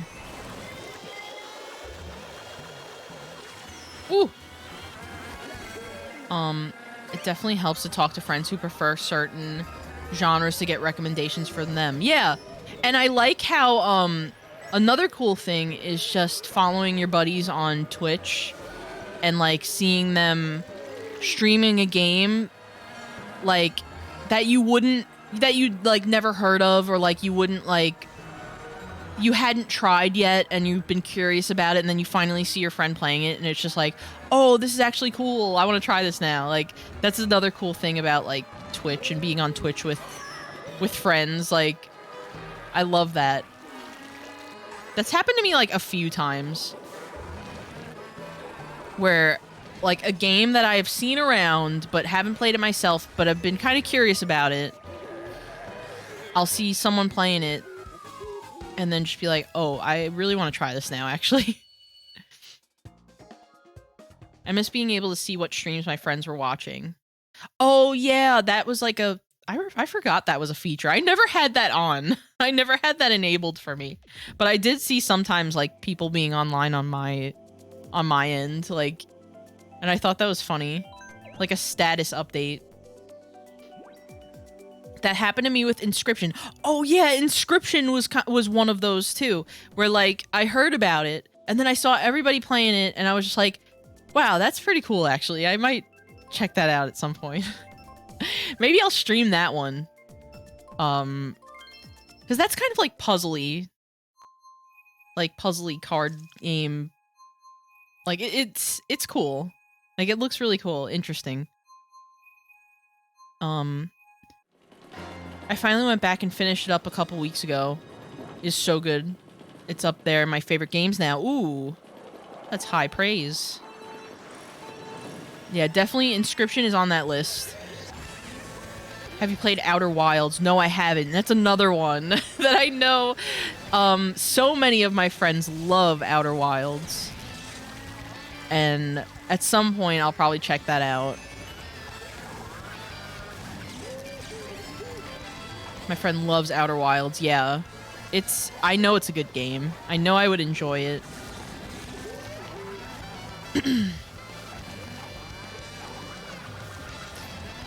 Ooh.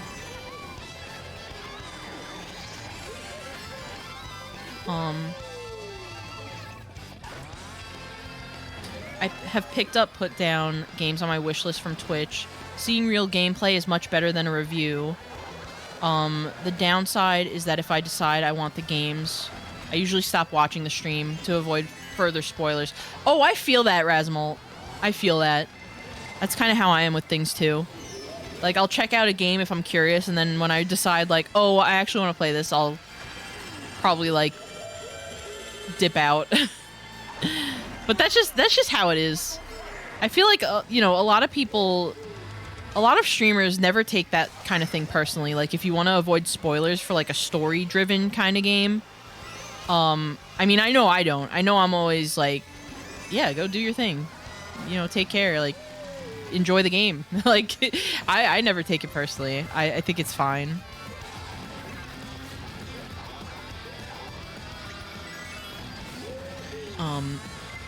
I always go back to the VOD once I played the game. Yeah, that's another thing, too. The VODs. The VODs are there. Same, yeah. I'll pop in to say hi, and then let them know I'm lurking because spoilers. Yeah, for sure.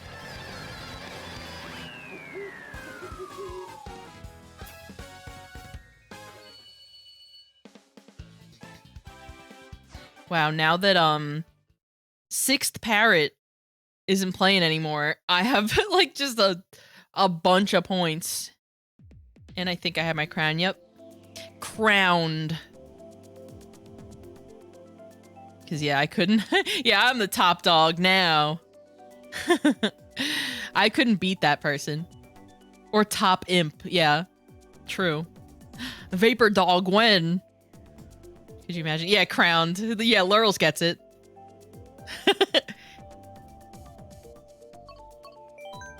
That has to be one of, like, the best tracks in Kirby OSTs ever. Crowned. Freaking love it. It's so hype. Vapor Doggle. Yeah.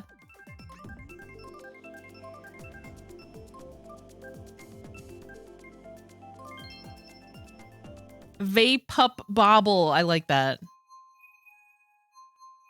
Yeah, maybe one day. I know there are a lot of good, like, canine 3D model bases. I could probably just, like, do that. I'm starting to get more experience doing retexture stuff and setting up, like, VC face models in Unity and Blender.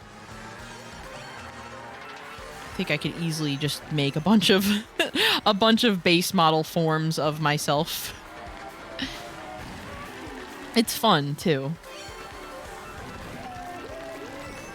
Well, they are a shapeshifter. Yeah, exactly.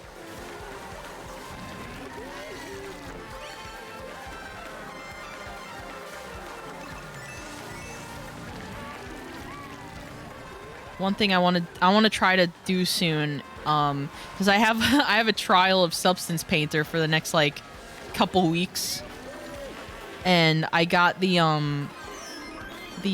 Ironic Soap Sea Lines base. It's super cute, so cute, and you can make otters with it.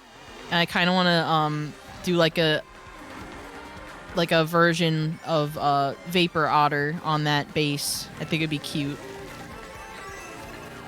I might try to do that. And there's shorts. I could put shorts on them. Because, Soap, released some, like, shorts to add on to the sea lines. It's super cute.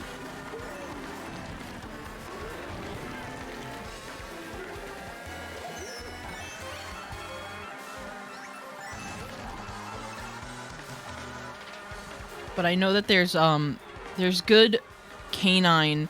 Yeah, shorts are comfy and easy to wear. Exactly. There's a lot of good like canine base models too. That I kind of want to. I don't know. I think a dog form would be cute. I like dogs. I feel like I'm more of a cat person, but I love puppy.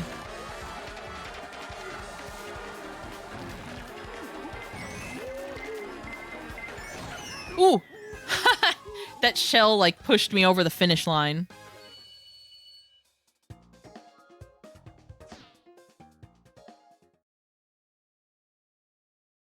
But yeah, I feel like I would love at some point to learn how to, like, actually do... Like, actually make my own, like 3D model to use on like VC Face and like rigged for like VR chat and stuff. I would love to learn how to like actually do that. How hard would it be to have a redeem to change into a random form once you have a bunch? Probably pretty hard. In VC Face, it would be hard. It would involve opening my menu and changing it manually.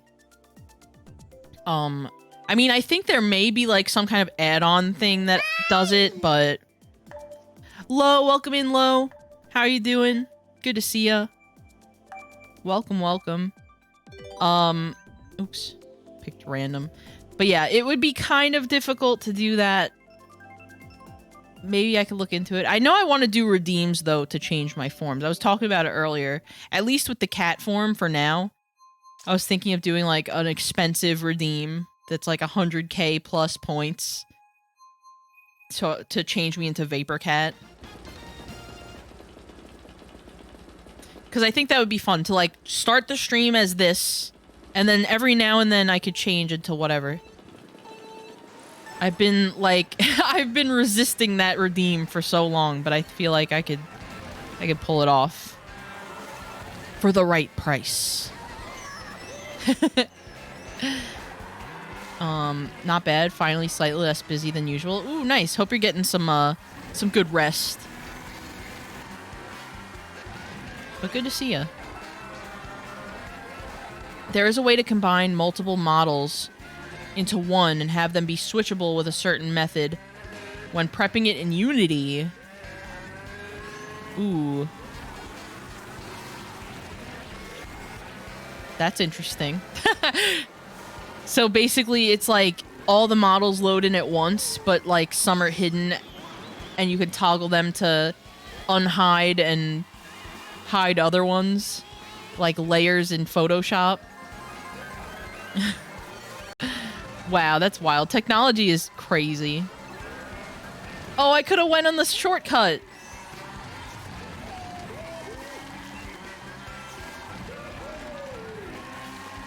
But I know they have like other things to like they have things that can like connect with VC Face that can do certain things. Like, I see on, like, GitHub sometimes. But I don't really know how to do that stuff. I'm so like, I'm so new at all of that, you know, like relatively, even though I've been using VC Face for, I feel like over a year now, but I don't know, like, oops. Right there. Use the shortcut.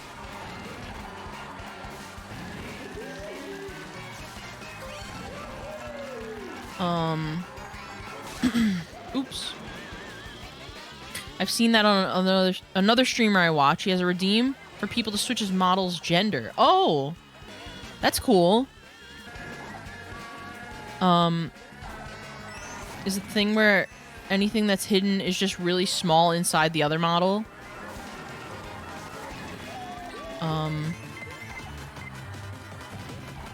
It's actually turning on and off the objects completely. That's so wild to me that there's a way to do that. Like, I figured, like, maybe something like that was possible, but...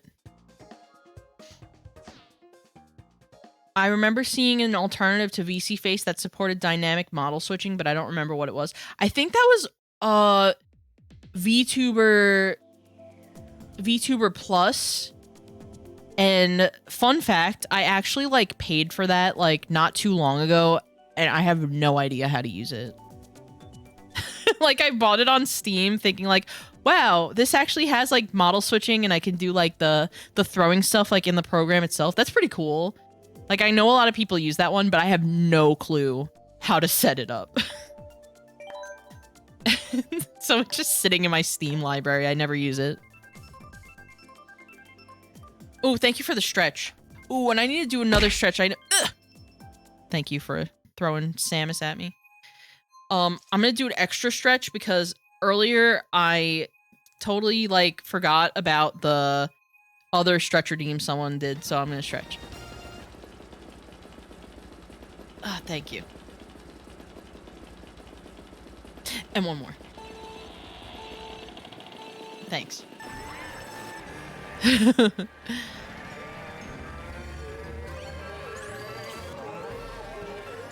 But yeah,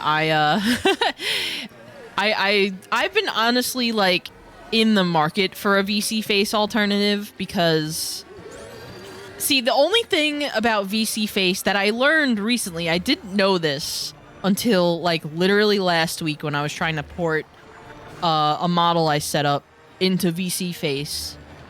I did the VRM of it at first, but it wouldn't load the shaders right. So that's the one thing I learned about VC Face, like, VS Face whatever models, like, in that format. They can load the Poyomi Tune shaders, whereas VRM can't in VC Face, which is something I didn't know. That's why I'm able to look, like, super toony and bright on stream, because of that shader.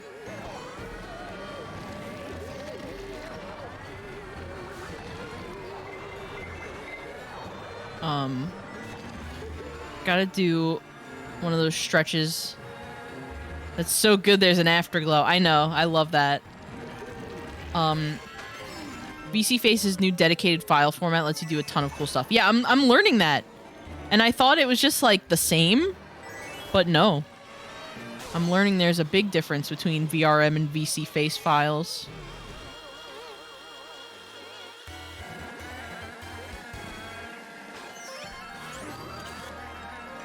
But I'm slowly learning. I'm slowly learning. You could do, like, particle effects and stuff with it. Yeah. It's really cool. But the program itself, unfortunately, sometimes is not the best. And I wish that there was more that we could do. Kind of like, features that VTube Studio has, where you can, like, change certain colors on your model, or change things and make things appear on the fly. Like, I wish VC Face had that. That's what it's lacking, in my opinion. Some of those more VTuber-friendly features where you don't have to pull up your menu and do stuff manually. I did, however, find out that I can move my model around with hotkeys. Like so. There I am. There I go. There I am. I wish they had more features like that. Yeah. Adding accessories would be even cooler if they were 2D. Yeah. I think the last big one they added was the props where you can stick the PNGs and GIFs. Yeah. And I like that they have that. But I don't know. Vapor teleports behind you. But yeah, that I learned about that like I think it was like after my re-debut recently. Like I don't even think I had the hotkeys set up for my re-debut. Nothing personnel. And it blew my mind. Because you could do a lot with that. Like rotate your model and have it change with scenes and stuff. That's what I do. I have hotkeys set up in Touch Portal that whenever I go back to chatting, it like puts me in the middle. And you don't see me move because I have like the stinger. And it's like set to be like timed perfectly. So it just looks like it's a different camera. And I love that. I wish I would have learned of that sooner, because I remember when I started using VC Face, I was just like manually moving my model all the time. But no, there's a way to change the positioning. Timing things is so fun and it works out perfectly. I know, it's so good. And I love the transition that I got from Etsy.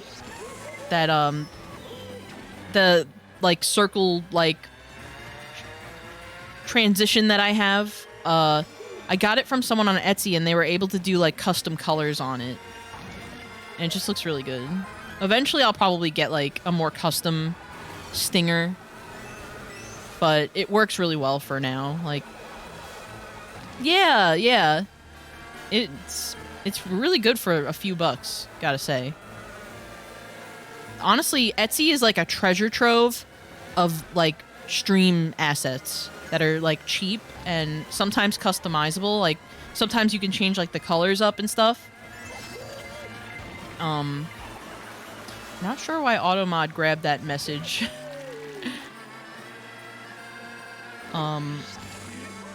Here, hold on. Let me start flying and then I'll because of the words bite off. Automod grabbed that. Not gonna lie, I want to wait to eventually learn more about the 3D side of things, but I'm starting slow with 2D so I don't bite off more than I can chew.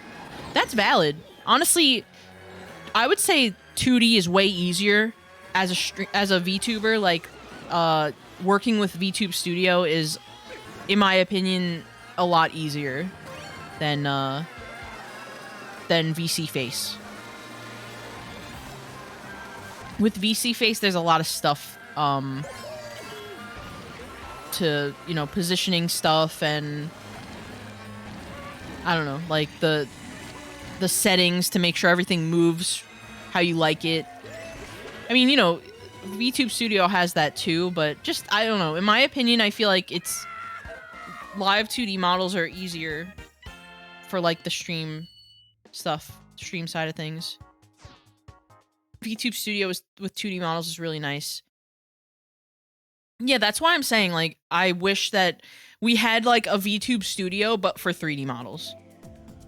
Like, something exactly like that.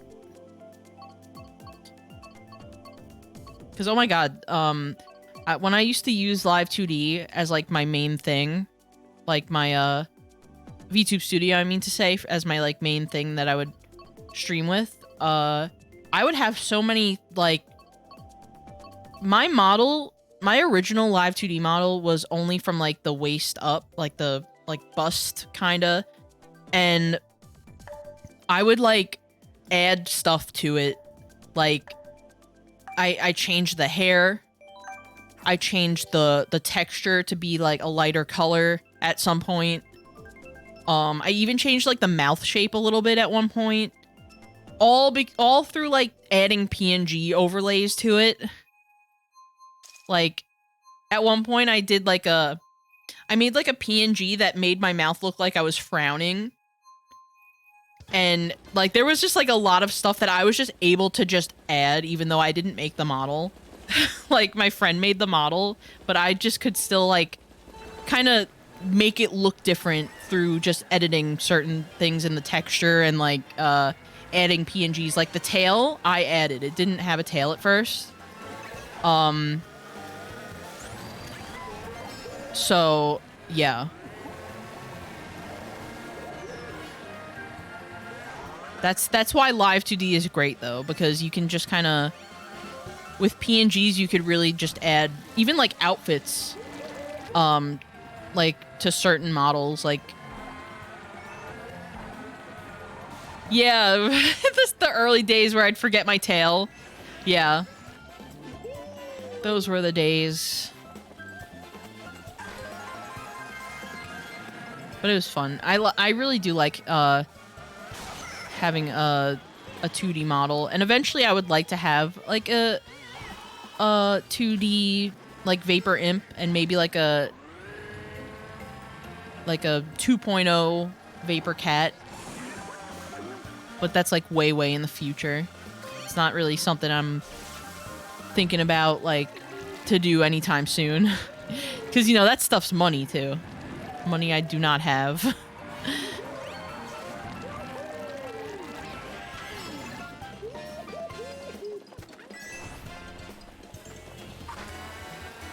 But I like being a 3D streamer.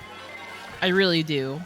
I love like the look of the 3D models that I have is like perfect for like that like 2D feel, but it's still 3D, you know? Jay's style is so great for that, honestly. Yeah, Jay is so skilled in what he does. For real.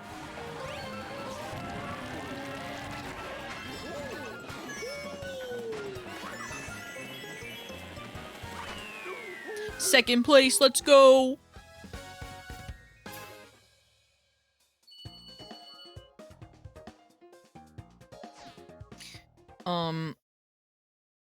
Yeah, I highly recommend working with Jay if you can. He's great. We stan. Mushroom George.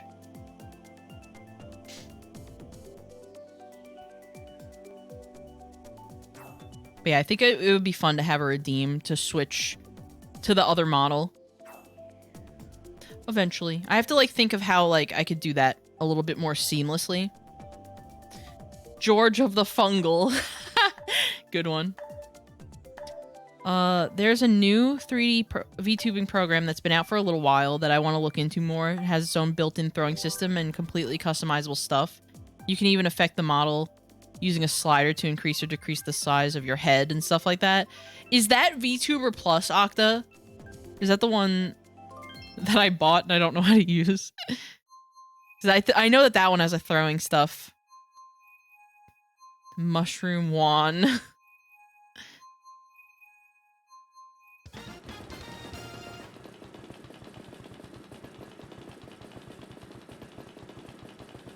But yeah, VTuber Plus, I remember as the furthest I got with it was I loaded my model in. It's Vignon. Oh, okay. I think I've heard of that one. I'm gonna have to check that out. Yeah, because I was like watching like YouTube videos of like 3D best software for 3D VTubers, you know? And I did hear that one mentioned. Vignon. Okay. Because I mean, yeah, if I could do like a throwing thing where it's like loaded in with the model and I can just move wherever and it'll always be lined up, that would be ideal. Because that's one of the things with the throwing system app that I use for the throwing redeem. It works. You can track your model in Live 2D, but not in 3D. Like VC Face doesn't track your 3D model in VC Face. You have to like move it, or it does like sometimes, and then it like doesn't other times. It's really just not ideal for that. So if like there was like a program I could use where it's just like in the app itself, and wherever I move on the screen, it's gonna follow me. Like, that's better. It works better for, you know, my needs.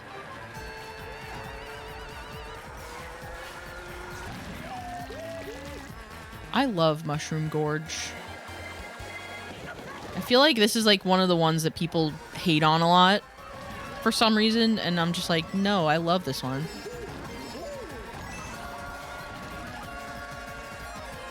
Especially the cavern over here with the crystals. Mushroom George, that's what I'm saying. How could you possibly hate on Mushroom George?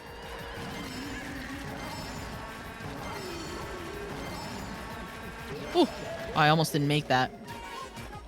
I still haven't figured out how to do the shortcut in the new version yet. It's like different. Oh, DK, I'm sorry. Sadly, headbangs.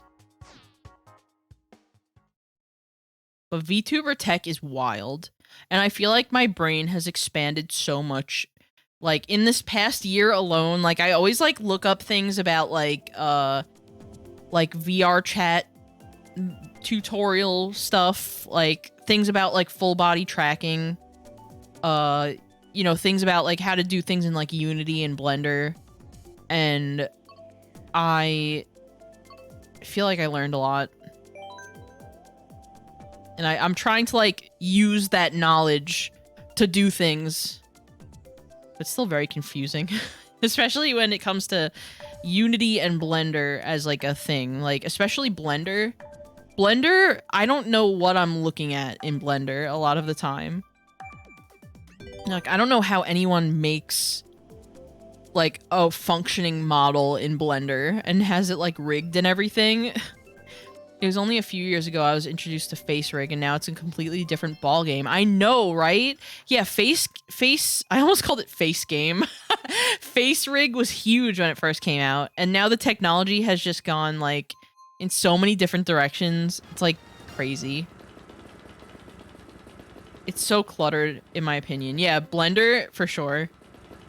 Blender is so confusing. Even if you learn a bunch about it, it's still like, what the heck is going on? Yeah, it really is, like, so overwhelming to look at. Even when I load in a model that's already done, and it's like the model artist, like, includes, like, a bunch of steps. Like, if it's, like, a base model where it's like, oh, yeah, you set it up like this and this, I still find a way to just, like, do it wrong. I just, like, don't know what I'm looking at. Like, when I was setting up, like, a base model for VR chat recently, I forgot to, like, highlight, like, the bones of the thing. So, like, I loaded it in Unity and it just had no bones. And I had to, like, redo it over. My brain can't handle anything computer. Like, I just don't know. Yeah, no bones. Debone them. Yeah. But yeah, like, for a while I didn't even know, like, for base models, because I've gotten, like, a couple of base models before, and they just kind of sit on my computer because I didn't know how to set them up, because I didn't know you had to set them up in Blender first. Like, I didn't know that to, like, customize them with, like, the different, like, parts and stuff, you had to, like, load them in Blender and then just, like, do that first. I just would load them into Unity and be like, well, how do you change the hair? What's going on here? Like, I just didn't know. But now I know. No bones about it. No bones about it. Dewey has no bones. I'm making that canon right now. That's a Dewey fact.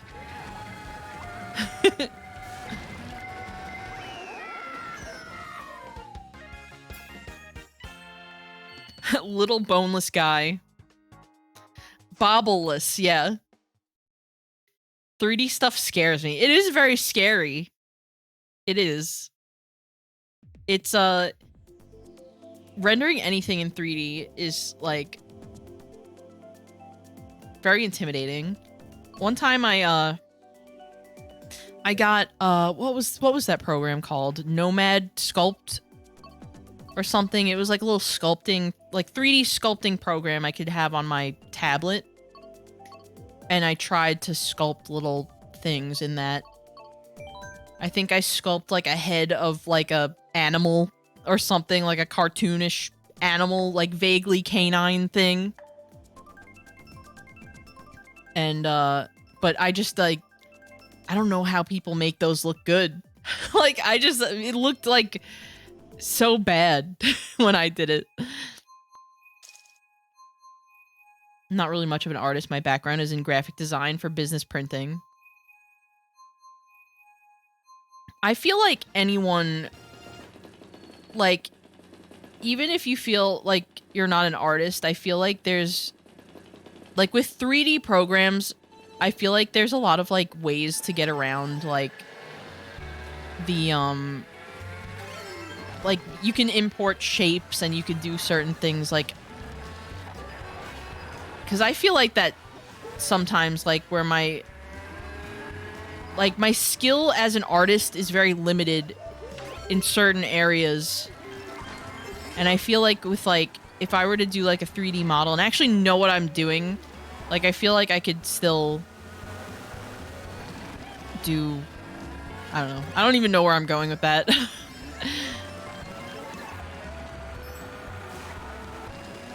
But I feel like, I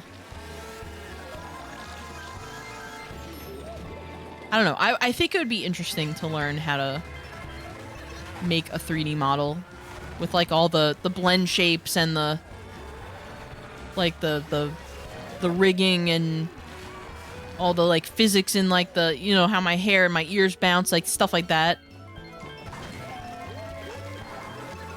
I would love to get into that. It's just, it's like, it seems very, like, what's the word I'm looking for? It's, like, not hard, but, like, it just seems like a long process to learn. Like, there's a lot to it, but I feel like once you learn it, it's not really necessarily hard. It's just like it's like a big puzzle. It's like learning a puzzle, like solving a puzzle, if that makes sense. Like, there's a lot of things that you have to, like, put together in, like, a way. Yeah, less difficult, more time consuming. Yeah.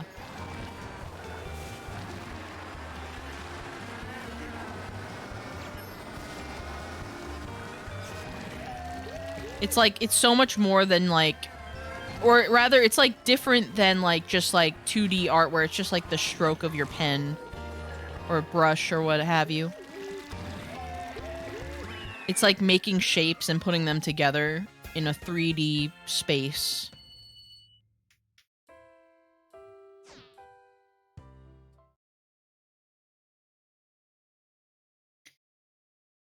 And when something doesn't work, you have to take a bunch of time to learn about why it isn't working. I know. I just want to learn how to do little low poly models, and even that is overwhelming. Yeah. I don't even know where to begin with low poly models. Like, that's just, I feel like that's just, like, such an impressive style to pull off on a 3D model. Like, that is, like, all, like, the texture work and stuff. Like, I think that that's really cool that people do that. When I was doing print stuff, when I needed to actually remake someone's logo, it essentially boiled down to drawing vector shapes and punching them out of each other. Oh yeah, vectors are something that confuse me too. Like, with graphic design, like, using, like, I took a graphic design course in community college for, like, a semester. And I remember we had to use Illustrator, and I remember just being like, what is this? Vectors scare me. But I know that they're, like, good for, like, printing and stuff.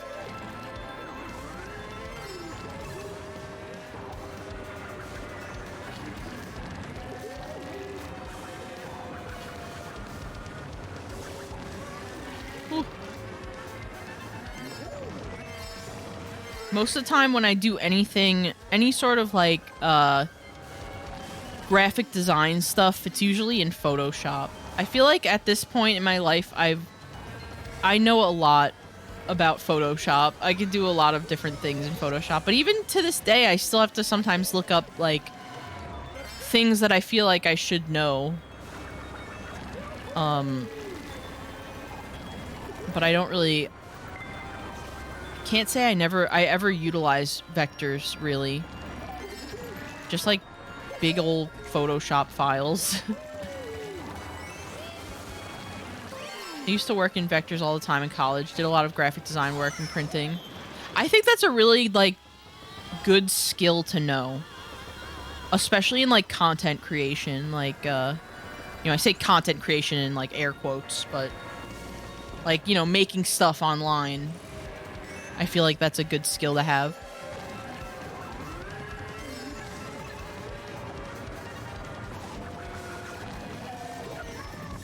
Yeah, vectors are good because you can really just make them whatever size you need them to be.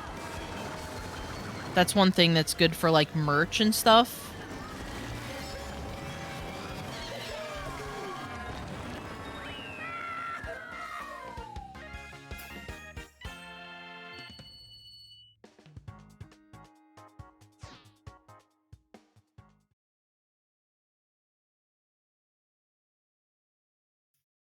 Big lobby. Yeah, thanks for joining, y'all. Having fun. I love the Mario Kart nights. My Switch booted me out. Oh no! I hope we can get back in. If not, we could always refresh the lobby. And for those who are just tuning in or have been hanging out in chat, we do Mario Kart and other multiplayer games every Monday night. Monday afternoon, evening. Starting at 4 p.m. Eastern. And, yeah. We do Mario Kart a lot on the channel. So if you like Mario Kart, feel free to join us. I have 3 parcels I'm waiting on that made it to a distribution center in Illinois. But no more updates. What's going on in Illinois? I hope you get your things, Razmalt. Shipping updates can be stressful. The worst is when, like, you'll be tracking a package, and then, like, it'll just stop giving you updates, and then you're, like, stressed out, but then, like, it'll show up at your door, and then just be like, it has arrived. Like, that's happened to me with, like, Amazon stuff more than once. Where it'll just, like, not tell me where it is, and then just, like, show up at my door.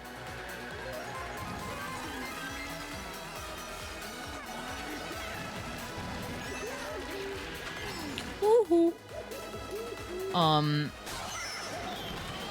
I had the worst one recently. USPS marked it as delivered, but it wasn't there. So I thought it was stolen for a week until it just randomly showed up. That is so stressful. I'm so sorry that happened. That happened to me, over the holidays. I have this thing that goes to my email with the USPS, and it's like their like delivery update thing. Of course, that bullet bill just like left me right by the hole over there. But that happened to me with holiday cards from my family, and like in the email it marked it as delivered, and then like I go to the mailbox and they're not there, so I'm just like, oh my god, did someone steal my family's Christmas cards? What the heck? Like, and I just was like worried that they got stolen. I called the post office and everything. It was like a whole thing. But they showed up. It was just like slow. The mail is slow during the holidays, so that was just the case in that instance. But yeah, stuff like that is so stressful. I got a thing that's sitting in a sorting facility in my town and hasn't moved in 4 days. Ugh. I'm so sorry. I hope it gets there soon. Sometimes the mail just gets backed up. It's unfortunate, but it happens. That's so wild, especially since I heard the mail can be pretty fast in the States. It can be pretty fast. It can. But every now and then, there's like a busy season or like just times where it gets all backed up, especially during like holidays, when, you know, people send each other cards and gifts and stuff, and every now and then there'll be a delay, but for the most part, USPS is pretty good.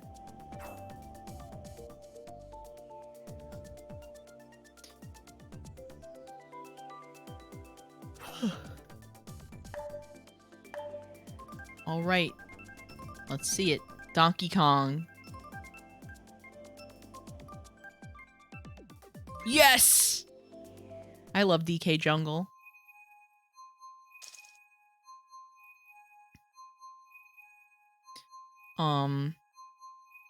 If y'all ever get a P.O. box, I want to send Canadian candy. Ooh, noted, Drew. I've been thinking about, like, setting up a P.O. box, honestly. Just for, like... just to have. I feel like... I don't know. I would, like, feel safer having most of my mail sent to a P.O. box instead of, like, these, like, crappy apartment mailboxes that, like... Oh, one time... Okay, so last year, when we, it was like last year. Our mailbox like broke and couldn't close all the way, and for like a while, like it was just like opened, and it was really sketchy. And we finally got it fixed, but I still don't trust like they're like kind of old, like flimsy, like mailbox cubbies that are like falling apart. And I kind of want to invest in a P.O. box at some point, but I don't know. I think it would be fun to like have a P.O. box just for like to have, so if people want to send things, I can maybe do like opening streams where I open things y'all send. I could technically do that with Throne, I guess, but there's more of like a surprise factor to it with a P.O. box.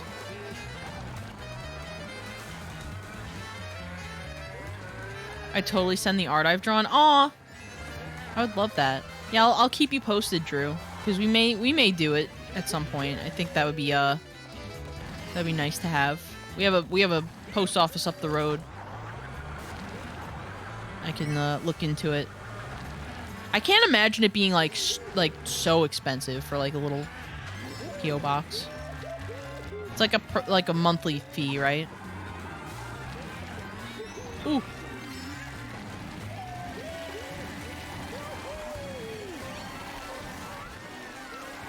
Yeah, I would absolutely love for, like, if y'all want to send me, like, candies and snacks from the country you live in or whatever. Like, I love that. I love the idea of that, tasting different things.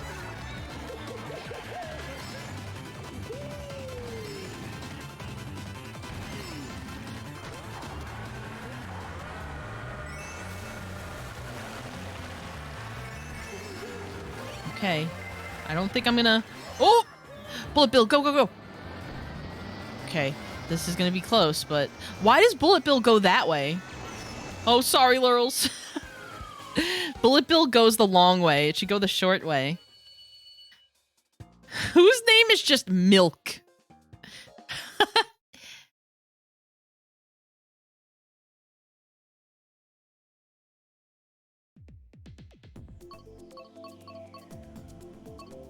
Okay, I'm gonna do Amsterdam. Giant chocolate bar from Hershey Park. Ooh. I've only been to Hershey Park like a couple times in my life, because you know, I grew up in New York, so we were just kind of like a drive away from Hershey Park, so we would go there sometimes. We've gone there a couple times like on family vacations. And I remember really enjoying Hershey Park and all the different like candy shops, and you could see like candy being made, and that's a cool park. They had some good like rides too in my memory.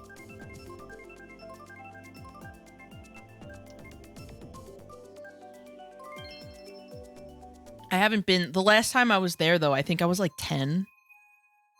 Haven't been since. We actually used to vacation a lot in Pennsylvania. Because again, it's like not really that long of a drive from New York.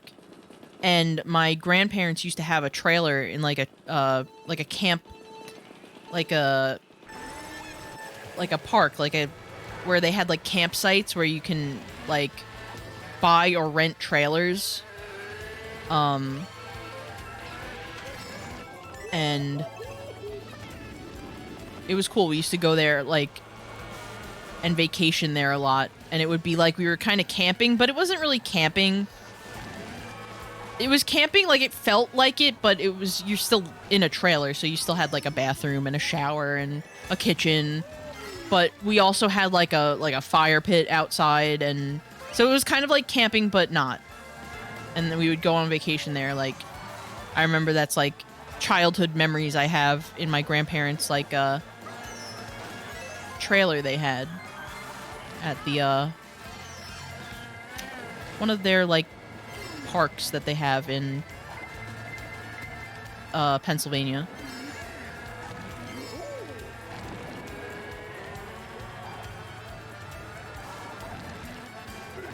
Ooh.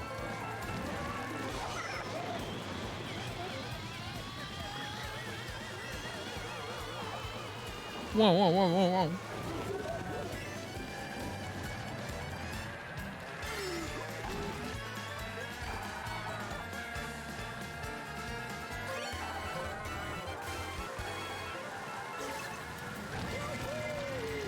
Yahoo! Oops. Messed up that turn. I love this map so much. I love all the tulips. Oh my god, no!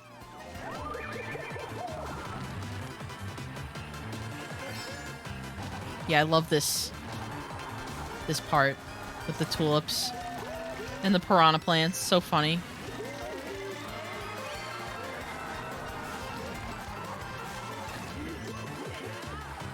Ooh.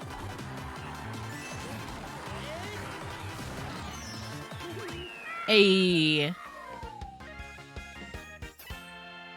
Well, gamers, we're going on 4 hours now.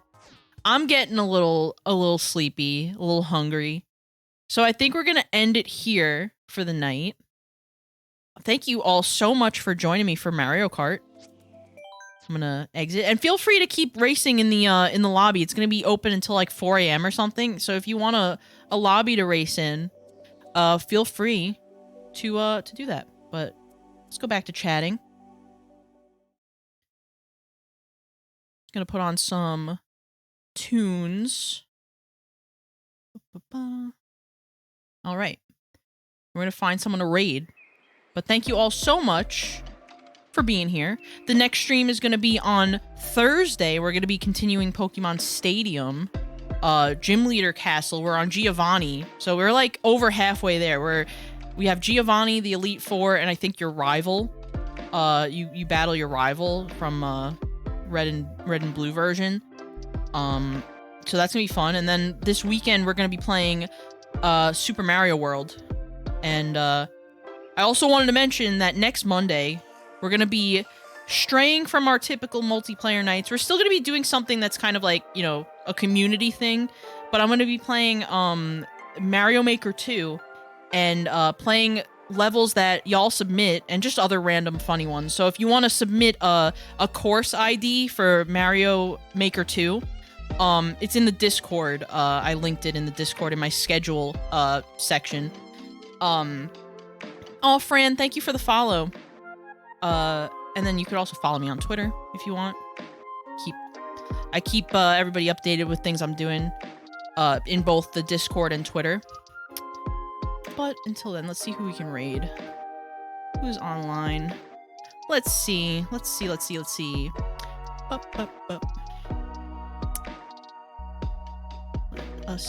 We have options. Let's go say hi to... Ooh, hold on. Let me see how long they've been going. Oh, yeah. Okay, we're gonna go raid CDI Ganon, my buddy Ganon, who is playing Paper Mario. Ganon's super chill. Love Ganon a lot. So, let's go say hi to them. And the raid message, as always, will be Bobble Raid, or you can use this alternative one with the emojis, purple circle emojis. And yeah, that's really it. That's really it for me, gamers. So I hope everybody has a nice rest of their night. I'll see y'all on Thursday for Pokemon Stadium. So I'll see you around. Everybody have a good one. Good night. Bye.